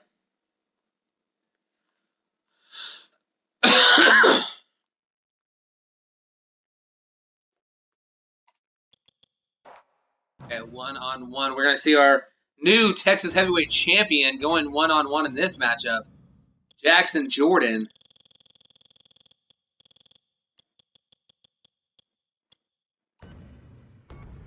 He is going to go one-on-one with a man that he was happy to see lose last night.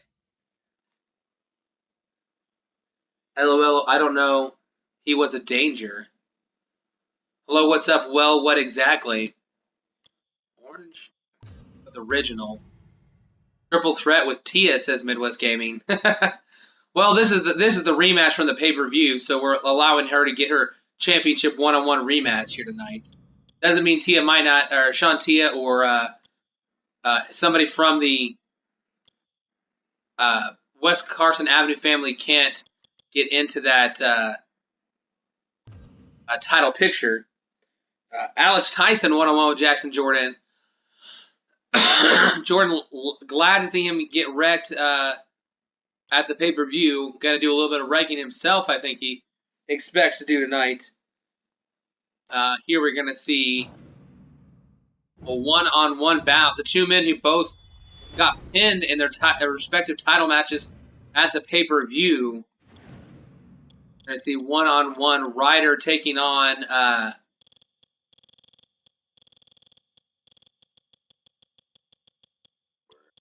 Ryder. There he is, Ryder. And his brand new manager.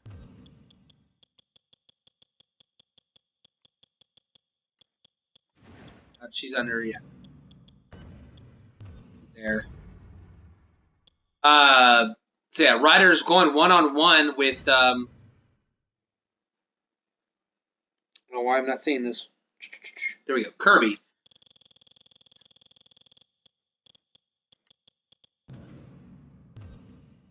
No longer the champion, not wearing his championship attire anymore, and he's got his manager, Eva Marie, at ringside. Here because of Jackson, okay.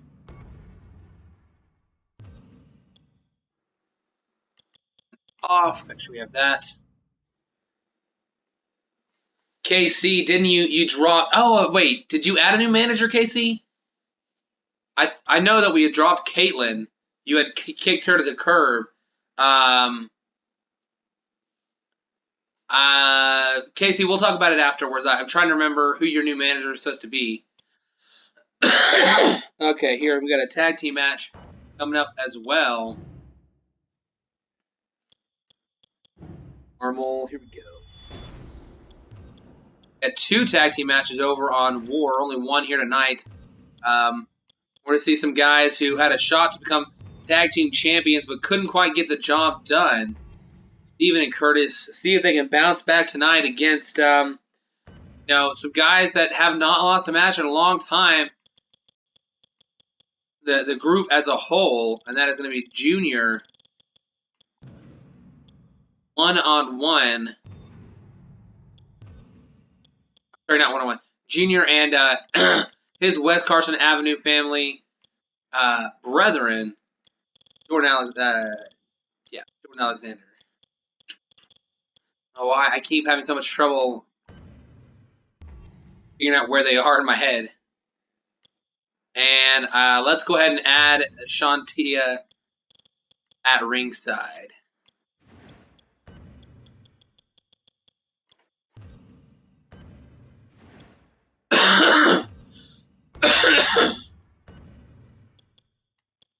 No entrance on. Oh, saved up. Brian Street, Thief Apex, KC. Well, what exactly? Jackson Jordan. We know we got Wrecking Crew. We got members of West Carson Avenue Family Wrecking Crew here as well. I think we had our tag team champions have been in the chat for most of this time. We've got 2 matches left to set up, I believe. There's 2 matches left. Triple threat now. We're going with one-on-one here. It's going to be Chris Cryptic going one-on-one with Jake Watson. Cryptic took a tough loss at the pay-per-view. Watson got a big win.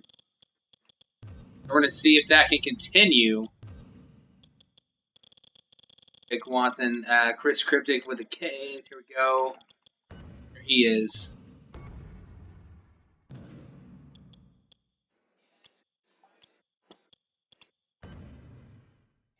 You have all wrestled in your heads. I have voices.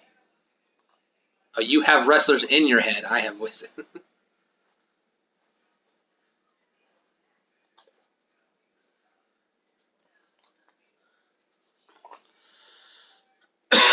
Just 1 match left to set up. And it is going to be Rage against Aaron Wilson one-on-one. He needs a match. I haven't focused much on the Divas this week. I realized in setting up on my card and everything that we hadn't had too many of the Divas in action. We will definitely have more Diva matches next week. But with all these title matches, I hadn't worked in the Divas into this card. So I promise to have at least 2, if not 3, Divas matches next week. But for the purposes of tonight, we are going to have one last male one-on-one this week. The women, in fact, I had some ideas about how to figure out our next women's #1 contender that will be discussed on our next episode. Rage.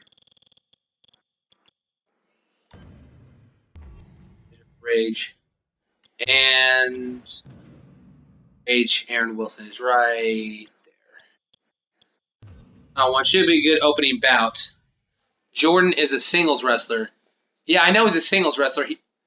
We only have 3 tag teams in the entire company, and if one of them, we had singles wrestlers fight all 3 sets of tag teams that we have this week.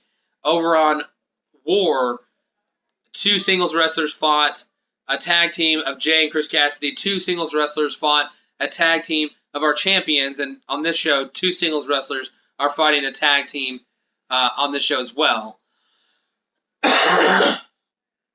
They get pushed right out of the show. It says, well, what exactly?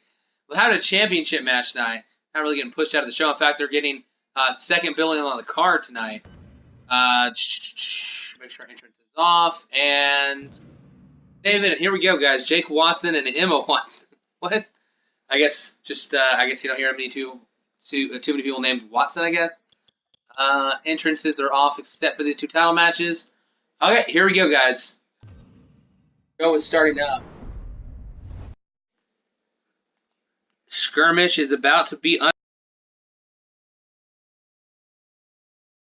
Rage versus Aaron Wilson, followed by Chris Cryptic versus Jake Watson. Then Curtis and Steven against Junior and Jordan Alexander, followed by Kirby with Eva Marie against Ryder with Lita. Brand new manager being brought here into the company for Ryder. I think Lita could be competing in the women's division as well, but at the very least, she has aligned herself with Ryder. Jackson Jordan one-on-one with Alex Tyson. Jessica Gage, women's title match against Alicia Cruz and Clown Danger at singles match for the TV title, defending it against Sammy Danger here tonight. That is your card for this evening. Let's get this match underway. Welcome to another unforgettable WWE action. I'm Michael Cole alongside I need your boots and pants and your bike. Jerry the King Lawler. And Michael, I can barely hear myself think. Boot pants and bikes. Man, talk about an insatiable appetite for You know, action. see, some people call these people in like Power Rangers. I don't know if you'd call him the Black and Orange Ranger, maybe. If you're calling Casey the Black Ranger. Oh, wait, nice You've got I don't know, people making fun of the attire of some of these superstars at times. Here's somebody who's willing to do I don't know just which about of these two guys look anything to get to a the little bit top. crazier. Aaron Wilson, a little bit more traditional, got It should nice be. wrestling boots on. His nose might end up where Page going with a little bit crazy blue face paint. We're on the move here. Very strange set of pants. Divas never have a main event match. That'll double you over. Yeah, I believe that is true. Never had the main event via Divas match.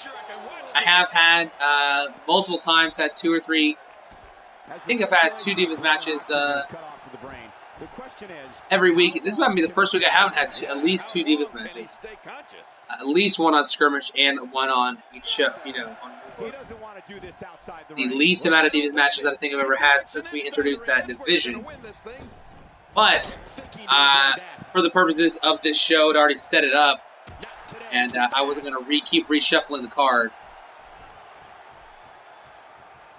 Now, there's only a certain number of people on the show, so occasionally I got to throw some singles wrestlers into tag team action. I mean, you see that in real life all the time, although they can do 3 versus 3 or 4 versus 4. You know, I don't like to do too many 3 versus 3s. Personally, I would love if we could do 5 versus 5, full faction against each other. But you know, make do with what you have, the ability you have. You don't want to. I don't want to be doing triple 3 versus 3 matches all the time. Black Ranger, he's wearing all black, not because he is black. Although the original Black Ranger was black, so. This, here we go. Chokeslam. This is the match that won him his matchup. Page got the win at the pay-per-view. Aaron Wilson could go down here tonight. 1, 2. Wilson got a big win over Chris Cryptic. But I take that back. Sorry. He fought against, I believe, Jordan Alexander. Took the loss. That's right. Aaron Wilson actually took the loss. I'm laughing because it's so ridiculous. He hit the curb stop on the referee. Referee got in his way, and instead of avoiding him and trying to hit Jordan Alexander with that finishing move instead, And here we see it from this angle. Oh my gosh. nice dodge there by Aaron Wilson, making him pay for that that diving spear attempt through the ropes. Hashtag racist. Really? I'm not even the one who originally said it. I'm just talking about what other people had said. Looks like that guy in a face full of... Took a face full of spray paint. Yeah, it kind of does look like that. Kind of not like super uniform and straight lines. Messy. And wow, we're playing a race game. Right there, only a 2 count. Now continuing the assault, though, is Rage. Aaron Wilson looked strong against Jordan Alexander, but paid for it late in that match. Really all went downhill after he attacked the referee. Jordan Alexander took over and put him away. Rage, though, picked up a win. A big win here tonight. Could put him into the TV title picture, even though Aaron Wilson is definitely going to have a shot. He won a Battle Royal to secure himself a #1 contendership match this month. But a loss here to Rage would maybe be putting Rage into that conversation. Confirmed he huffs paint, says 7. We're looking at complete domination here. Kick to the gut right there. Off the far ropes. No, in the corner. Oh, no, don't do it. Don't do it. Not in the steel post. Oh, shoulder first in the steel post. My God, his body's been through hell. And a big move right there, too. Follows it up. I thought he was going to go for a pinfall attempt there. He did not. Instead, she's hooked to one leg. Only gets a 1 count. Not sure he could have gotten the 3 either way.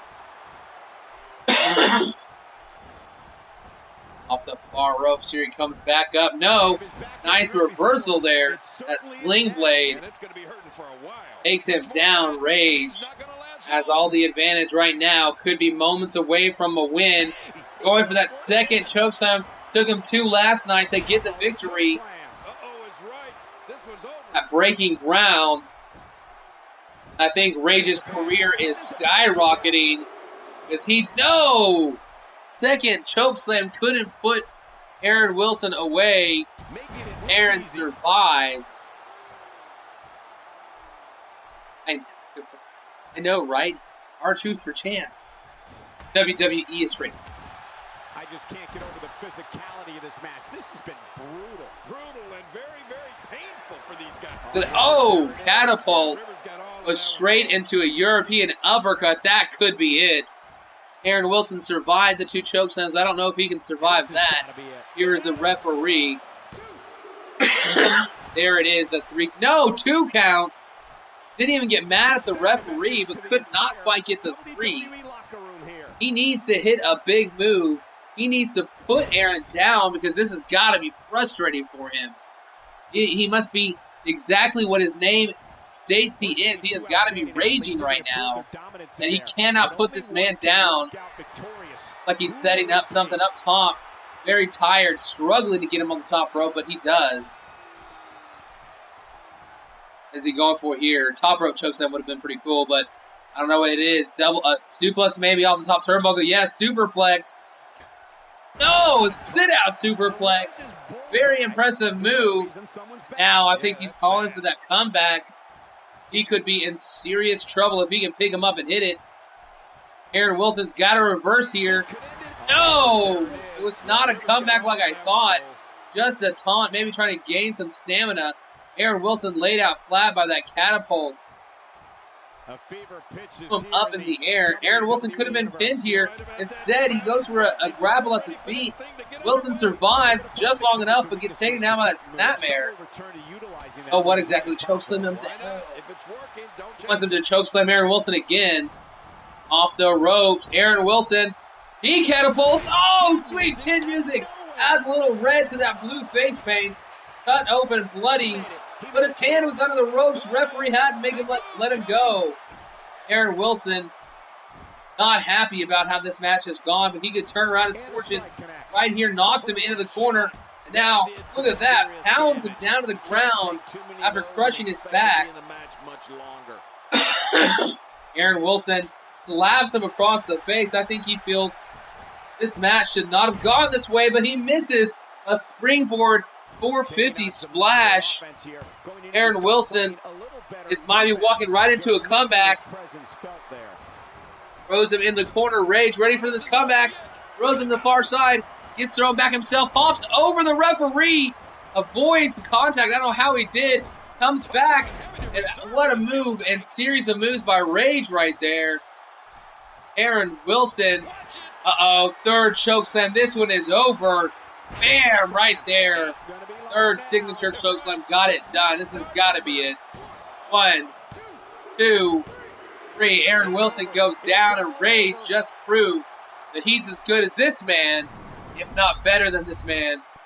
He will definitely be getting a TV title #1 contendership match.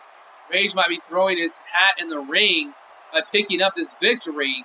Look at this, the third chokeslam of the match. I guess this is probably the first one. Yeah, they show quite a bit of moves. Might show all 3 chokeslams for all I know.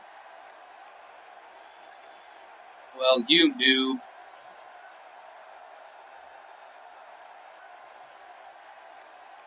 All throughout this match, Rage really took over about halfway through this match and never let up. Aaron Wilson had an opportunity to maybe pull off a big move or two and turn this around, but never did. Here's that second chokeslam. He hit that catapult sweet chin music, but his foot was tangled up in the rope. Referee made him let go. And moments later, you see the third chokeslam. Here it is, the third one. No way Aaron was kicking out after 3 of them. F is Odell. Good game. It was the power of the spray paint, says what well exactly. Here's your Rage Ryan Rivers. Ladies and gentlemen, That's a very big win here tonight. This win is Page exactly takes the why win so here many tonight. superstars hope their number never gets Opening called bout. What a against good this bout guy. between these two guys as we move on to our next match now.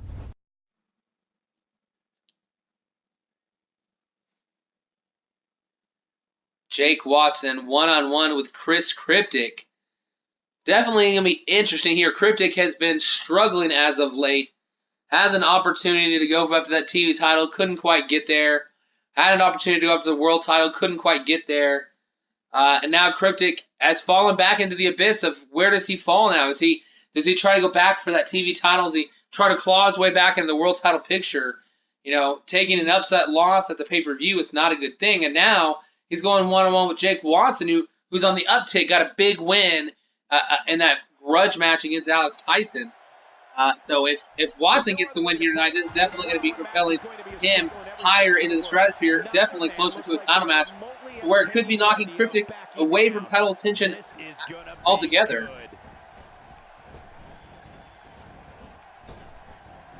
I wonder why is he wearing Haku's pants. I don't know if is that the pants he's wearing? He's wearing the Haku pants. Forget that Haku is in this game. Look at this. Cheap hit right there by Jake Watson. Referee getting mad at him. Cryptic didn't appreciate that big right hand. Should have been a clean break. Now he's taking it to Jake Watson here. Nice side headlock. Cryptic needs to... Cryptic and Ryder both are fledgling without Nash. Neither one has been able to win a title here in the EWF as Nash has continued his dominance, still being the world champion. So maybe Nash proving that the Vigilantes weren't as good as everybody ever thought they were. They can't seem to get it done on their own, while Nash still is. So maybe the Vigilantes is all about Nash. I'll be right back, guys. Oh, wait, nice reversal. Oh, out of nowhere. What's going to happen now? Thinking to avoid that. Crushing blow.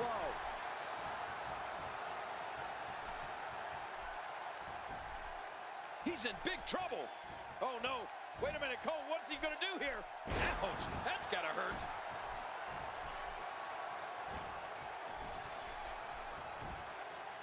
Not today. Too fast. Thinking to avoid that. And that's how you do it. Uh-oh.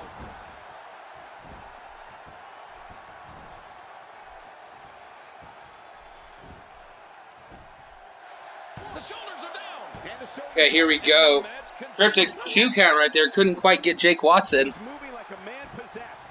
DMX is my English teacher. What?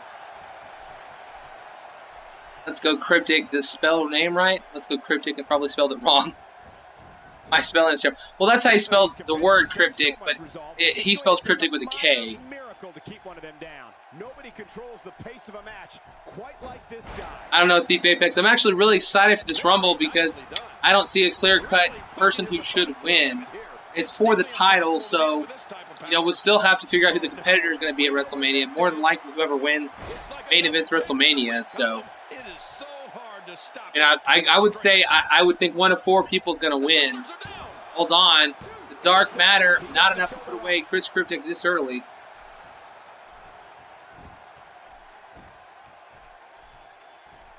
Not today, too fast. Oh, well, I like monkeys? What is going on? Oh, I think he's going for that black magic. Watch this. Over the top, comes back. He does, avoids. Oh, didn't see it coming. Put the heel to the back of the skull of Jake Watson. Black magic got hit. But didn't even go for the pinfall. I don't know why. Uh-oh, up top, picking him up. Big power bomb right there. Vicious power bomb. Let's go Cryptic. I'm not trying to spam. Beat chin music from the corner. Finisher being set up. Bam! Jake Watson gets sent flying across the ring. He has to drag it back to the center. Doesn't want him grabbing those ropes. Cryptic for the win. He thinks he has it. 1, 2. No, Watson able to survive. Wrecking Crew, Uncle Ruckus is taking over. Cryptic can't beat a pure white man like Watson. Oh, Watson, there it is. Yeah, after that, I like Watson's chances. Jake Watson doing a comeback. Forearm smash a couple times in a row. Ducks under. Huge Pele kick, sending him down to the mat. Jeff Hardy, please. Isn't Jeff Hardy in TNA? I thought he was in TNA. Look at that nice arm drag.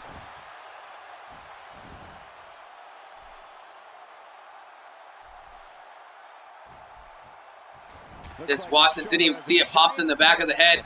Still behind a bit of big right hand from Watson. Able to avoid the next move that was coming. And a huge suplex over the top. Oh, what exactly wants Cryptic to take the win, but Watson set up for a finisher here. He's going to have to survive. Face plants him into the ground. That's got to be it. We're pretty late in this matchup. I don't think Cryptic has enough to survive, and he does not. He has not been able to kick out recently. He has not been able to survive when hit with the finisher late in the match. Oh boy, that was a spectacular. Saw him hit his signature and finisher on Watson, but in the end, Watson came back and took him out. Monkey Shovels can't beat Watson. Cryptic, I have money on you.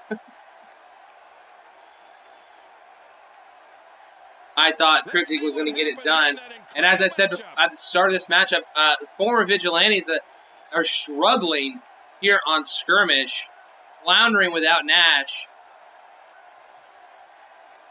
You know, Ryder has changed himself up, shaved his head, trimmed his beard. He's now got a manager Lita at his side, so maybe Ryder can turn things around for himself, but Cryptic not able to get the job done, not able to turn this losing streak upside down. 3 consecutive losses for Chris Cryptic.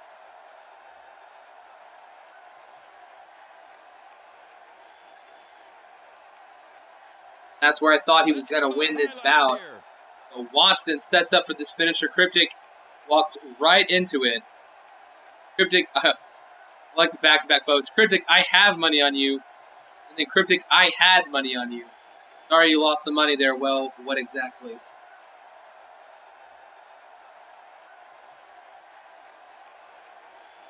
Here's your winner, Jake Watson. Jake Watson with consecutive victories. Pay-per-view win. Win over a former tag team champion. Former U.S. champion in XCW. Jake Watson could be climbing the ladder here on this card as well, just like Rage did in our opening bout. But now on to tag team action. Man who lost tag team title match, but put up a pretty good fight against the champions in that tornado tag match, are now going to be competing against 2 members of the same group that beat them. You know, the tag team of the West Carson Avenue family are the men that they faced last night. These 2 men are single superstars, as they stated earlier tonight, but are competing as a team to take these guys down one more notch, push themselves up one more notch. Junior and Jordan Alexander. Oh, I guess because we have the 5th person, that's why it's not showing the matchup screen here. Just realize that. If you do tag 2, I think a 3 versus 3 tag, or you do 2 tags with a manager or 2 managers, it for some reason doesn't load the whole screen, which makes no sense because you can do a 6-man match sometimes and it shows the screen, or 6-man battle royal or stuff like that. So I'm not certain why it doesn't show the screen for those type of matches.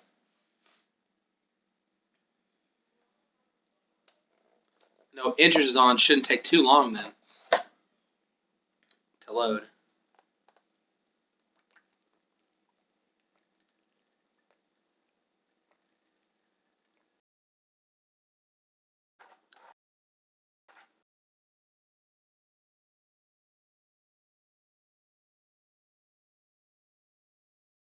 Coming this evening. Everyone's ready, and just like that, 2 versus 2 here. Junior grappling him center of the ring. Steven gets taken down with that small attitude adjustment or fireman's carry slam right there. Game is still busted, says, well, what exactly? Yeah, there are still quite a few. I think that they improved a lot of things over the last couple of years. I think they have improved a lot of things, but there are, yes, there are still things that they need to fix. I personally want them to put actually story mode back in the game, because I could actually use story mode the universe a lot better. We can actually throw storyline elements in there. I can have beatdowns backstage. I can have, so personally, I would love if they brought back Story Designer, because I could still let the computer fight the matches out, and be able to run shows like that. So. But what exactly the elimination chambers in the game? It's glitchy as you can literally walk out of the chamber. Yeah, the elimination chamber I think is the match that got bugged the most in this game, like the match that constantly screws up. I've had on a number of occasions in the elimination chamber where like two people were pinning at the same time, and the referee just like froze, and the people who were pinning people got froze too. And it's like, wait, what just happened? I don't understand what's happening right now. God, that woman has big arms. That's Crazy 80. First comment by Crazy 80, talking about Sean T on the outside. He is the manager and wife of Jordan Alexander. For this back body drop, Curtis throwing him over the top. Curtis, a redhead. Very few of those in wrestling.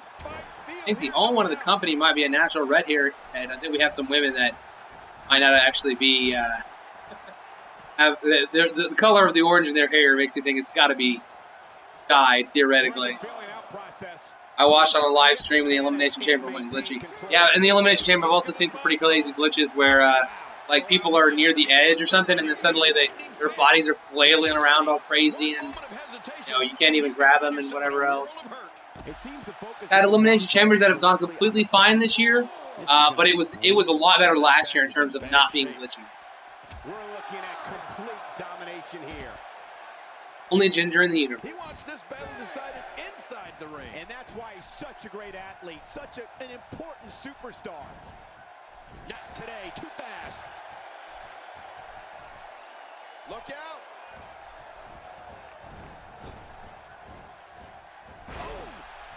Right there, nice takedown, back body drop once again by Curtis Jr. I think Curtis must be trying to get some air here, not continuing the assault. If you haven't done it yet, check out Who is the dude with the hatchet, man? Find updates and blogs from all of your favorite superstars. Yeah, don't forget to check us out. The dude with the hatchet. Oh, it's Bobby Hill. Yeah, it kind of looks like a grown-up Bobby Hill.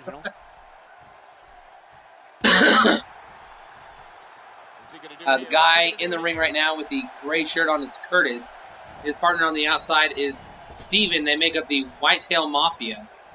The West Carson Avenue family men represented in this matchup, Jordan Alexander and Junior. If they take a loss here, I don't know, because the new team of Jay and Cassidy lost over on War, and if these guys lose here tonight, I really don't know who the next number one contenders for the titles are going to be. It'd be almost like there shouldn't be a number one contender. Only have three sets of tag teams in the entire company at the moment. I've heard the board of directors, Shane McMahon himself, has been scouting some talent. Might have even been trying to poach some talent from the WWE to come over here to boost our tag team division. Oh, look at this one. Oh, never mind. It says straight out of Suplex City. Yeah. Straight out of Suplex City is what that says. I was about to say, did you not read the whole thing? Samuel Jackson just asked Nash, what the? Ricky Crew can't handle Brian Nash's arm now. I find that hilarious. This big move incoming. Oh, look at this powerbomb. One time. No, he's going for two. We saw this at the pay-per-view. We saw him crushing Aaron Wilson with this move. What Curtis says. Oh, what exactly? I guess he's cheering on Curtis. Signature move. Is that enough? 1, 2. No, Curtis kicking out quick as the 2 count comes around. And he gets out of the way.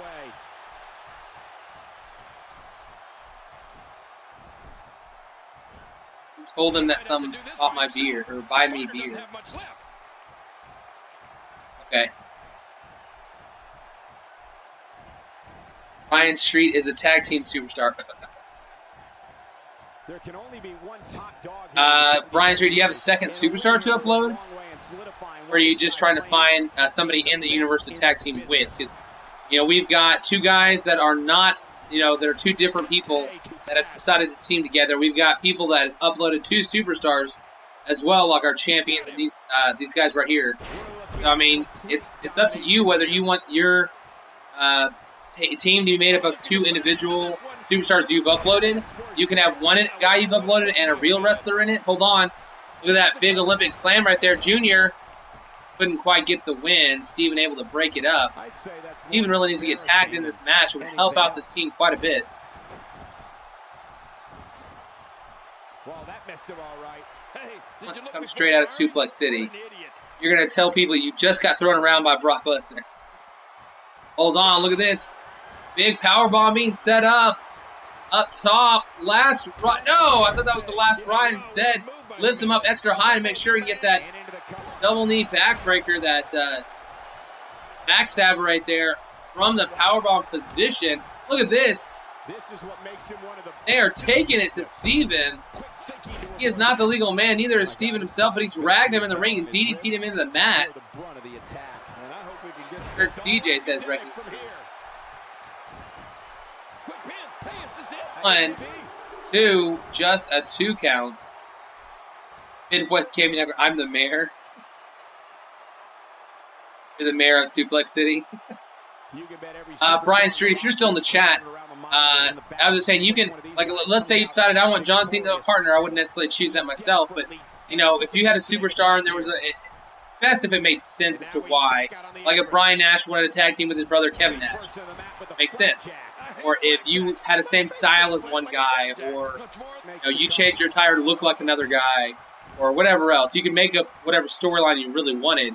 But you could have a real superstar as your tag partner. And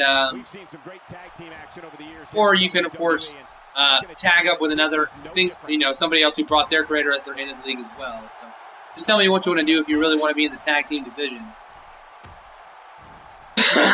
Nice European uppercut, strong, sending Steven back. Steven, look at this. Steven and Curtis have really struggled throughout almost the entire match.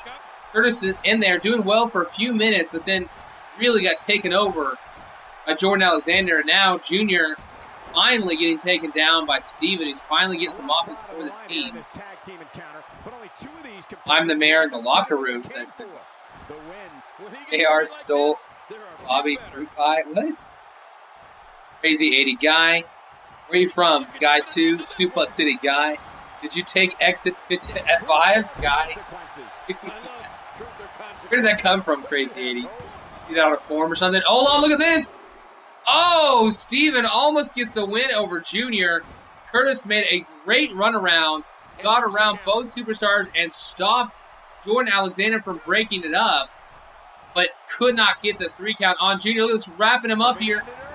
Curtis in there to block it. Oh, but couldn't stop the second attempt from Jordan Alexander. He's simply reminding him that he's here. Try and find someone who's also looking for a tag partner. Okay. Nice takedown. Oh, he's calling for it. Calling for it. Walking right into it. Steven got him, pulling him in. Bam! DDT into the mat. Finisher hit. This could be redemption for the tag team #1 contenders from last month. Free Jr. gets the pin on him. West Carson Avenue family's streak of wins ends in tag team fashion. Curtis took all the damage in this match, getting destroyed by both Junior and Jordan Alexander. But Steven came in, took over the match, and puts Junior away. Curtis doing his part late in this match with some good interference, allowing his partner to continue those pinfalls without getting interrupted. I believe this match ended with Jordan Alexander and Curtis outside the ring fighting. allowing Steven to hit that finisher and get the clean 1, 2, 3. Now you're still seeing Curtis get his up. So here's the finisher right there, that Olympic slam. This is why I work alone, says Midwest Gaming.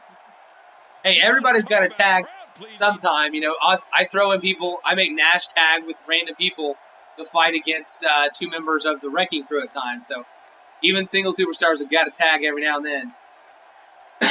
And look at this. Damn, I thought this was probably it right there. But just bad placement in the ring. Even easily able to get there. If that had been back in his own corner, I think that would have been the end of the match. Here we go. Curtis taking it to Jordan Alexander on the outside of the ring. Look at this. Throws him over into the barricades while he pulls him in and plows his head into the mat. Sean Tia watching what's happening in the ring. Maybe she didn't want to have to see her man getting beat up by Curtis on the outside. Maybe he got control. I couldn't tell from that camera angle. But these two guys maybe proved that, they gave it a good shot, had a good match. Maybe these will be your next #1 contenders. We'll probably see these guys face off against Jay and Chris Cassidy soon. There are no other teams to compete with.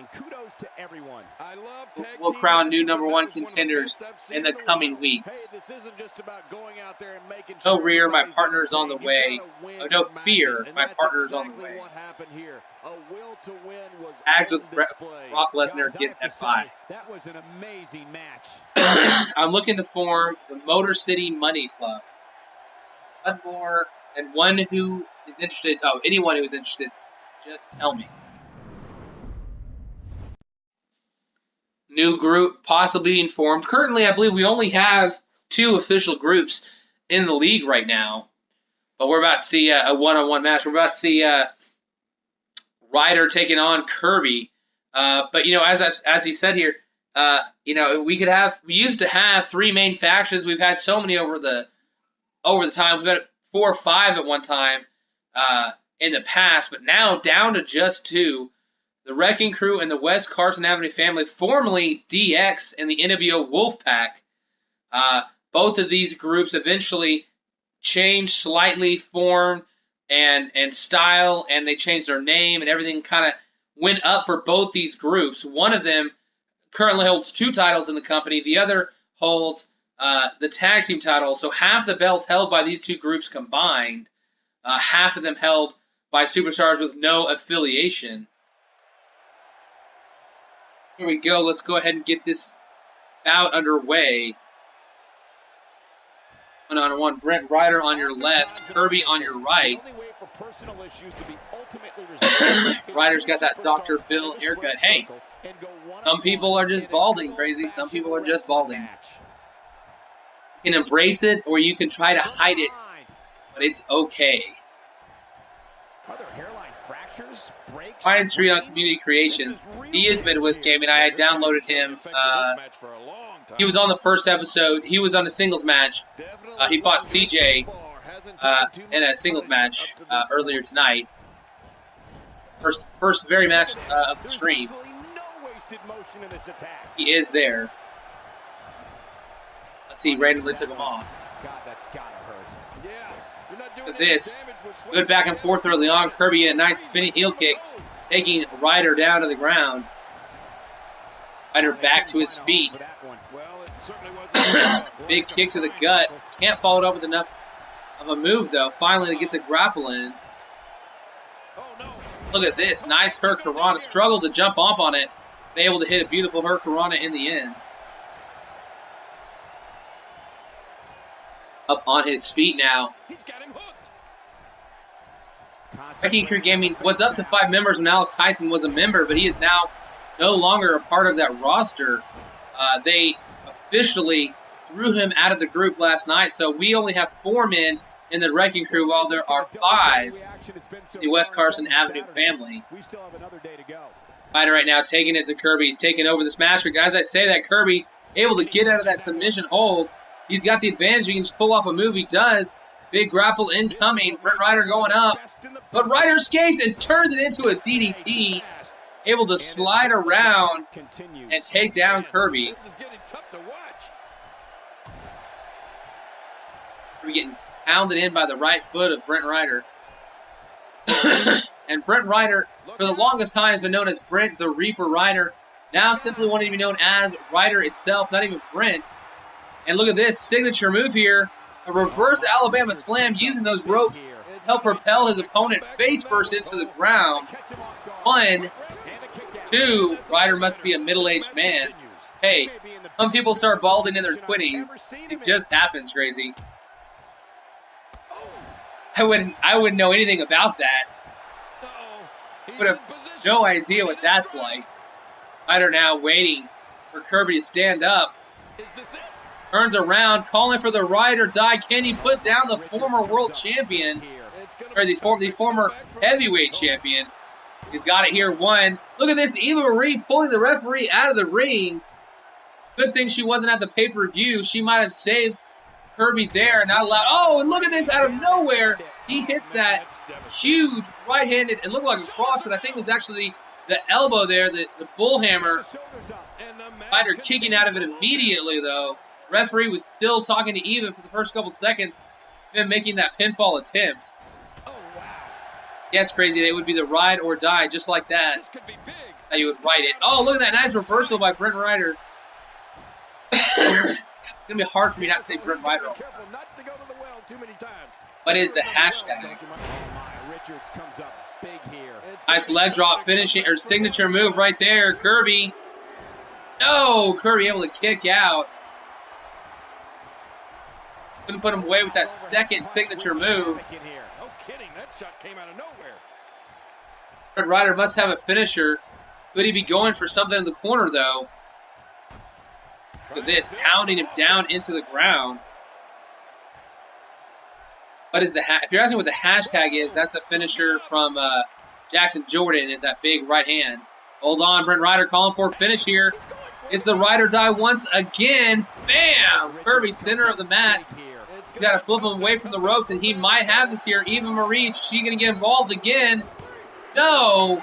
And Brent Ryder, after a devastating loss in that triple threat match for the TV title, I don't know if this is meaning that Ryder has turned things around, winning this one-on-one competition against the man who was just champion, walking into the pay-per-view, or if this is more about the decline, the quick descent of Kirby. Look at this.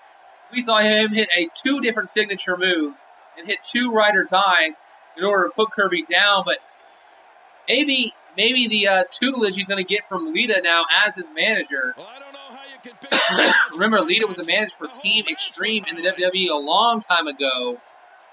She helped the Hardy Boys to many tag team titles and one of the most electrifying factions in history. So maybe she can do the same for Brent Ryder here as he puts away Kirby for the 3 count.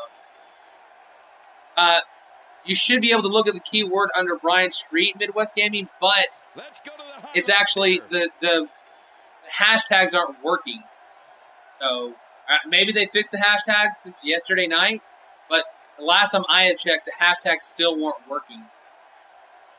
I've only been able to search basically by my friends list and search by most recent.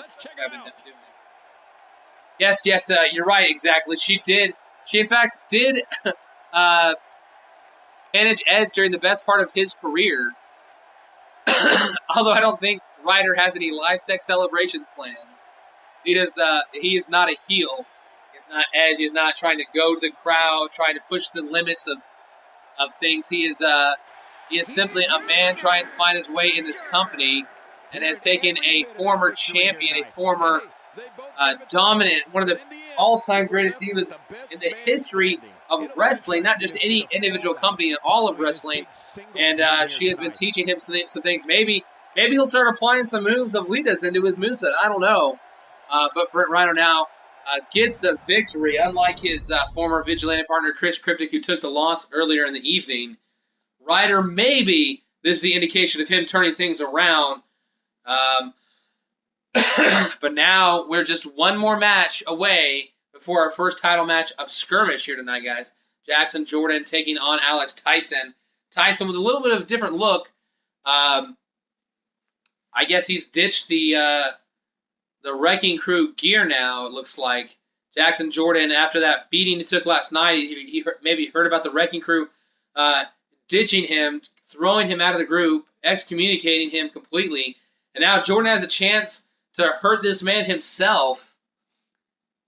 Jackson Jordan hashtag. I guess is that how you write the hashtag if you're going to write it down? And there's the bell. This match has started.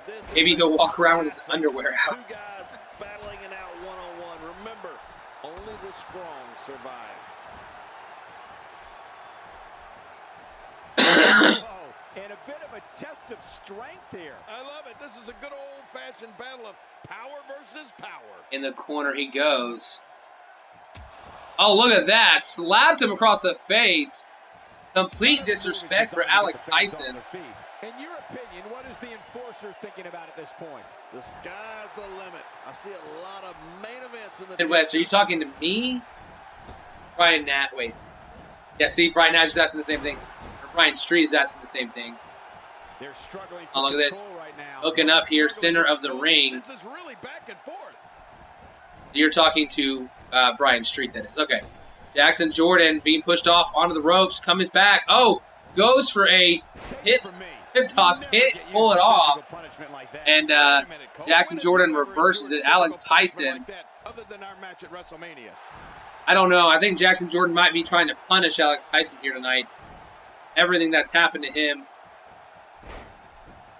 Heard there was a beef between these two men. And Jackson Jordan really wants to shove it in his face tonight. Look at this. Nice reversal. I thought Tyson maybe was going to pull up a couple moves there, but Jordan able to turn things around.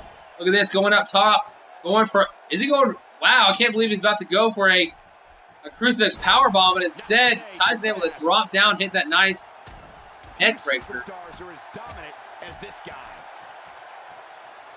Three matches left this evening. We could crown two new champions. Two champions who had lost their belts could get it back.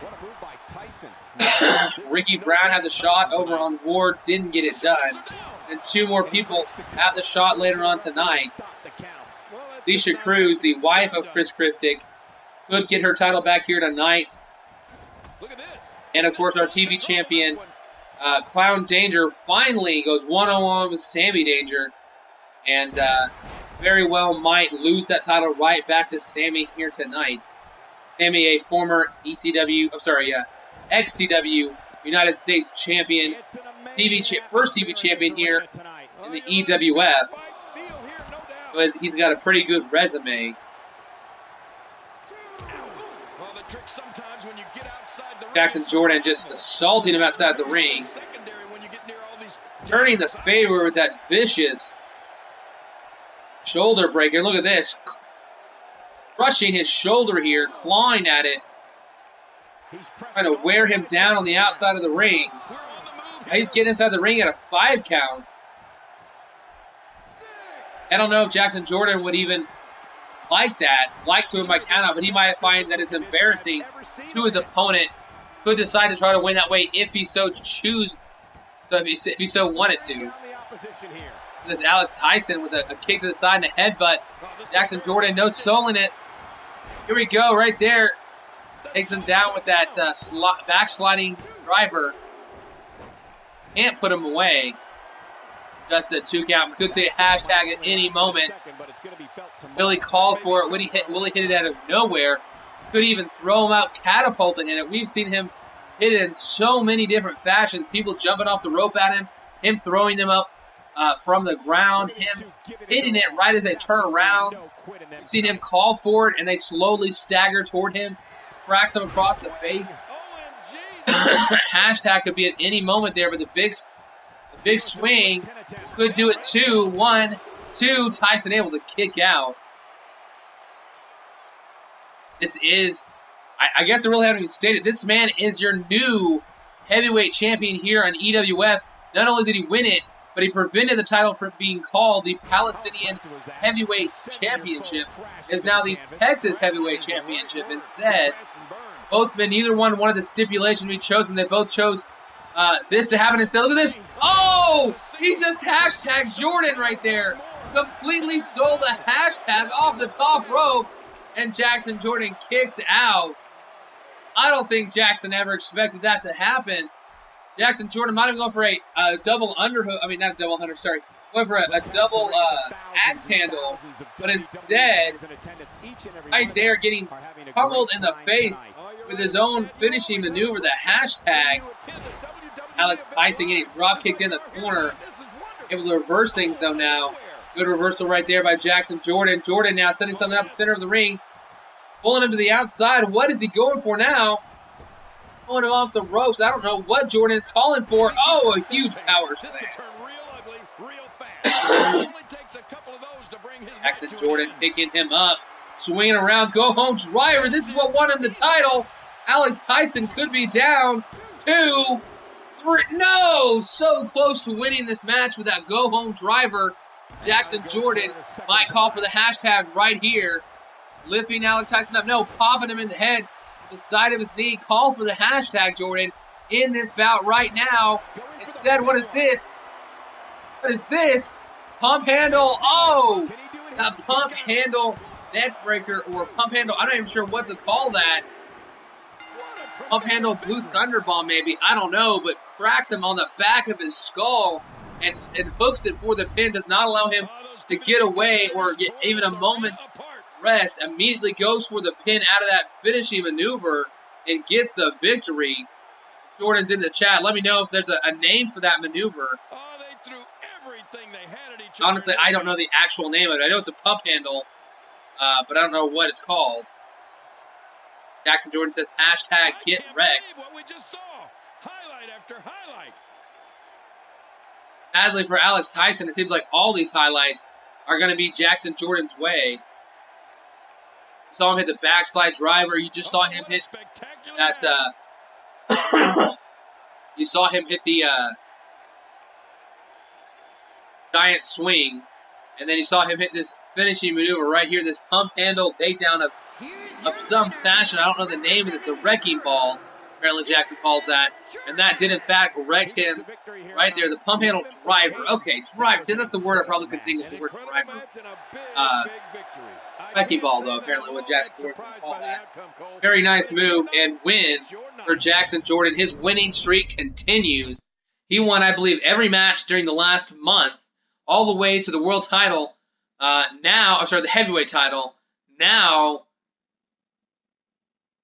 I don't know who's going to stop him. He's basically become the new Nash, just unstoppable. So we're going to see if anybody can take him down a notch, take that world title from him. Sorry, the heavyweight title from him, the Texas heavyweight title from him. But his girl here, Jessica Gage, is also the champion. That is the first time in the history of this company that we've had a man and his manager both champions in their own right. Jessica Gage won the women's title from Alexia Cruz, at the Wars Ignition pay-per-view, and here tonight having to defend it for the very first time. Can Jessica Gage take this or keep this title in the company, do what Ricky Brown failed to do tonight, and keep the Wrecking Crew strong? Or is it going to be the way of Ricky Brown where, you thought you had it, maybe she'll get so close to winning, and then somehow the title will fall out of her grasp? Gage for the win, says Jackson Jordan.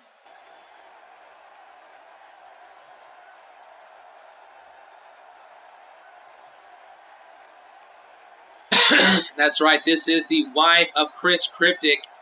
It is Alexia Cruz, the first women's champion here in the EWF. She debuted, worked her way into that title match. We had 4 women competing for it. She came up the victor against Shantia Alpha, one-on-one.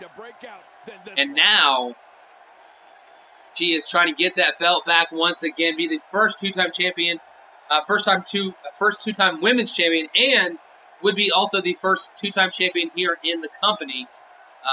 So we'll see if she can get the job done, or if Jessica Gage can continue to outpace her opponents, including the very lovely and beautiful Alicia Cruz.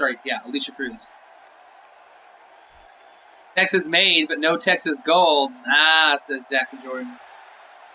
And here she comes for the very first time with that championship belt around her waist. And she is wearing a brand new attire.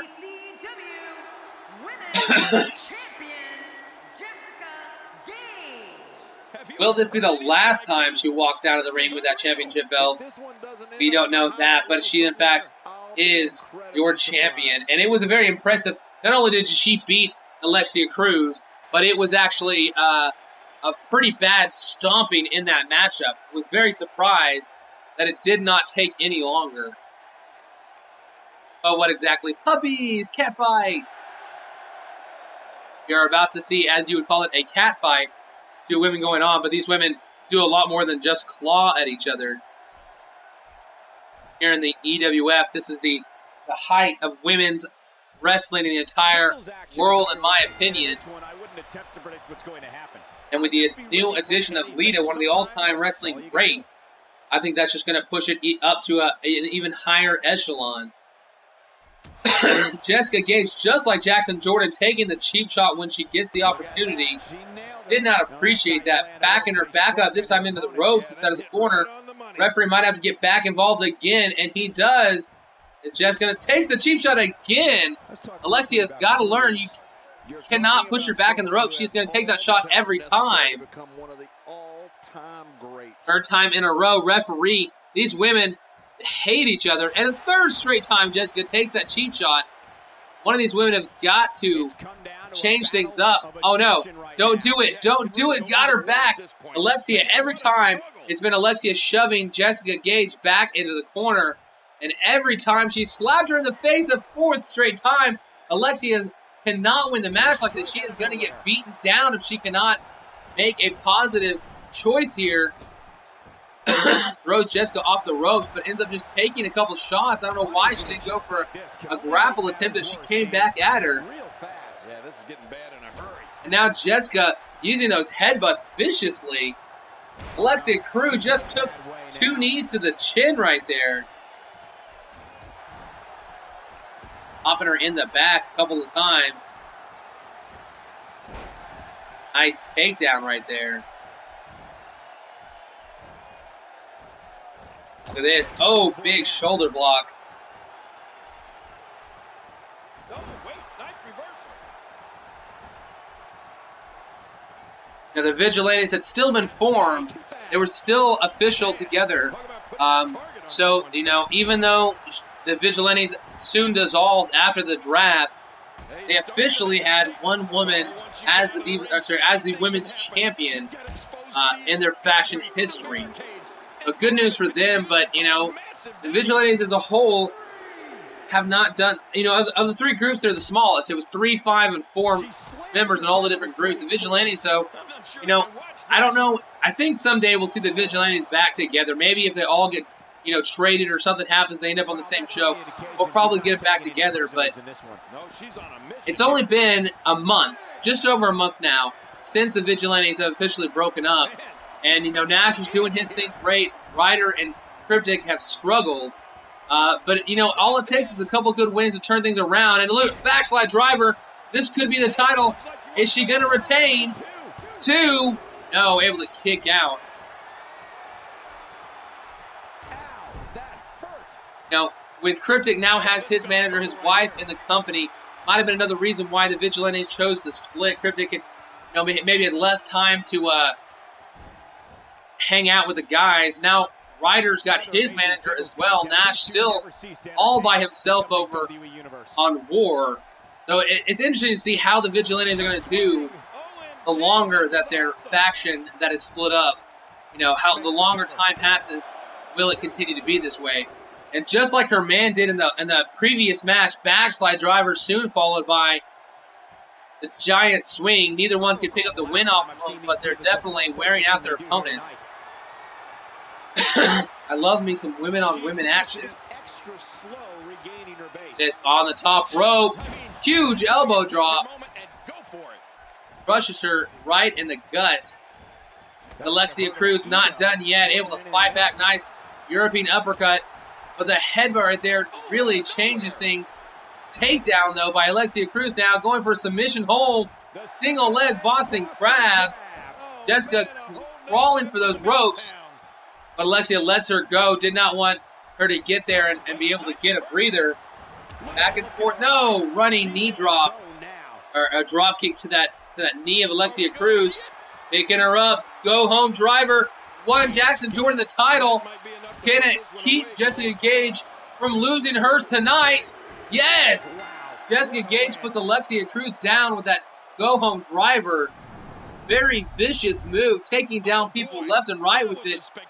Are this couple, I should say. Jackson Jordan taking her out. Jackson Jordan winning his title with that move. Her defending her title with that move. It's not even their finisher. It is a signature move of both of these two, and it is devastating, though. That pin combination, not allowing your opponent to get 1 moment's rest after you hit your finisher, to me, is such an important thing. One of the biggest reasons why these guys have been able to pull it off. Hashtag all gold everything, says Jackson Jordan. And now she's officially lost her title, officially lost her rematch clause. We need somebody to come in and step in to fight this woman. We're going to find out who that will be in the coming weeks. Jessica Gage, your undisputed women's champion right now. 3-0 against Alexia Cruz all time. Twice with the title on the line. I think Alexia Cruz, too, is undefeated except for against Jessica Gage. Gage might just be showing that she is the class of the division. Recount right there. Here's your winner, Jessica Gage. Gage celebrating here tonight. Herself and Jackson Jordan winning back-to-back. Great night for the Wrecking Crew. We've got one last match. No members of factions. No craziness will ensue, but we will see Clown Danger, Sammy Danger, one-on-one, TV title on the line. Dangers, they both fought in that triple threat match for the first time, got to get in the ring together, but now, for the very first time ever, these two men are going to fight in the main event. For the very first time ever, these two guys are going to fight for the TV title one-on-one. They've never fought one-on-one before, and Sammy has been wanting Clown Danger. He's been wanting this man for a long time. And now, not only does he get him, he can win back his title here tonight. But this will be bad news for Sammy if he cannot beat Clown in this match right here, right now. And we are going to have entrances on because Clown Danger has that championship belt. He could lose it here tonight. We want to make sure he's able to walk out of here at least one time with that championship belt around his waist.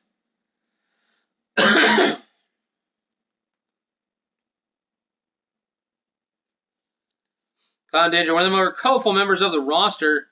I'm very happy for this character, though. Over time, he's been up and down. He's had more ups than downs in his career. But really, the height of his career coming in that triple threat match, winning this belt for the first time, beating two class competitors, both Sammy Danger, the TV champion and former U.S. champion. Ryder was a former U.S. and tag team champion in XCW. So beating two quality opponents in a triple threat was very impressive on his part. And coming from the crowd, I think he is. I don't know what his championship entrance is.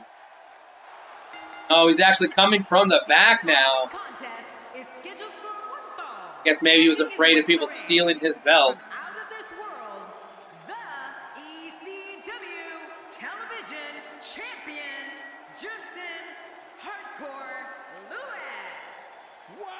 Clown Danger is your EWF television champion. No one can ever take that away from him. They might take the belt away, but he will always be down in the record books as a champion here in the EWF. Down the road, he'll be like, okay, this guy's been a former champion. He's got the pedigree. The mark that can never be taken away from this man, but he does not want to be a one-week champion. Win it at the pay-per-view, lose it on the first show afterwards. And if he doesn't want to be a footnote in history, he wants to go down as a true, maybe all-time great TV champion, he has got to win this match here tonight in his first title defense.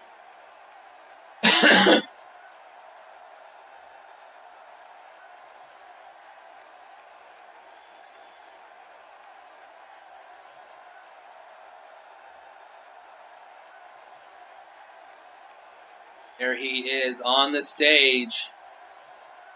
And approaching the ring from Lexington, Fayette, Kentucky, Samuel Daniels. Sammy Danger. After that pyro, everything goes black and white. This man very serious. Stoically walking to the ring. No championship belt around his waist. He is not happy about losing that title, and he is going to take it to Clown Danger tonight. Tornado 7, baby arms himself. Tornado always getting on those the size of his arms.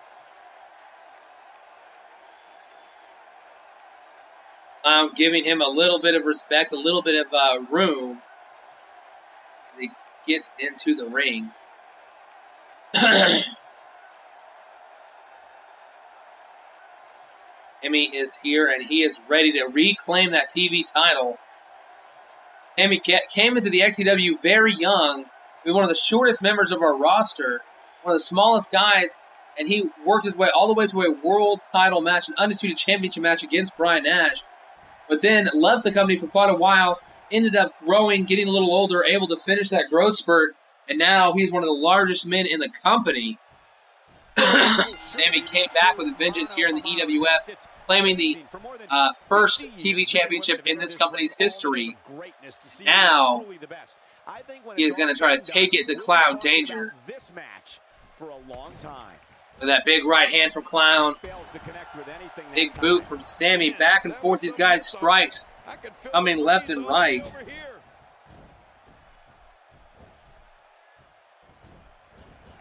Over the top rope he goes, crashing down onto the floor. Sammy's got him over the top.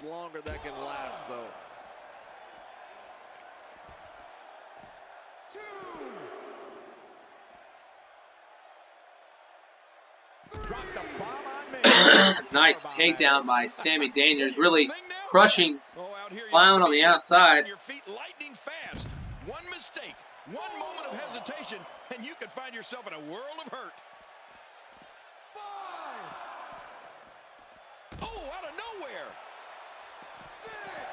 nowhere. Sorry, a little bit of a yawn there.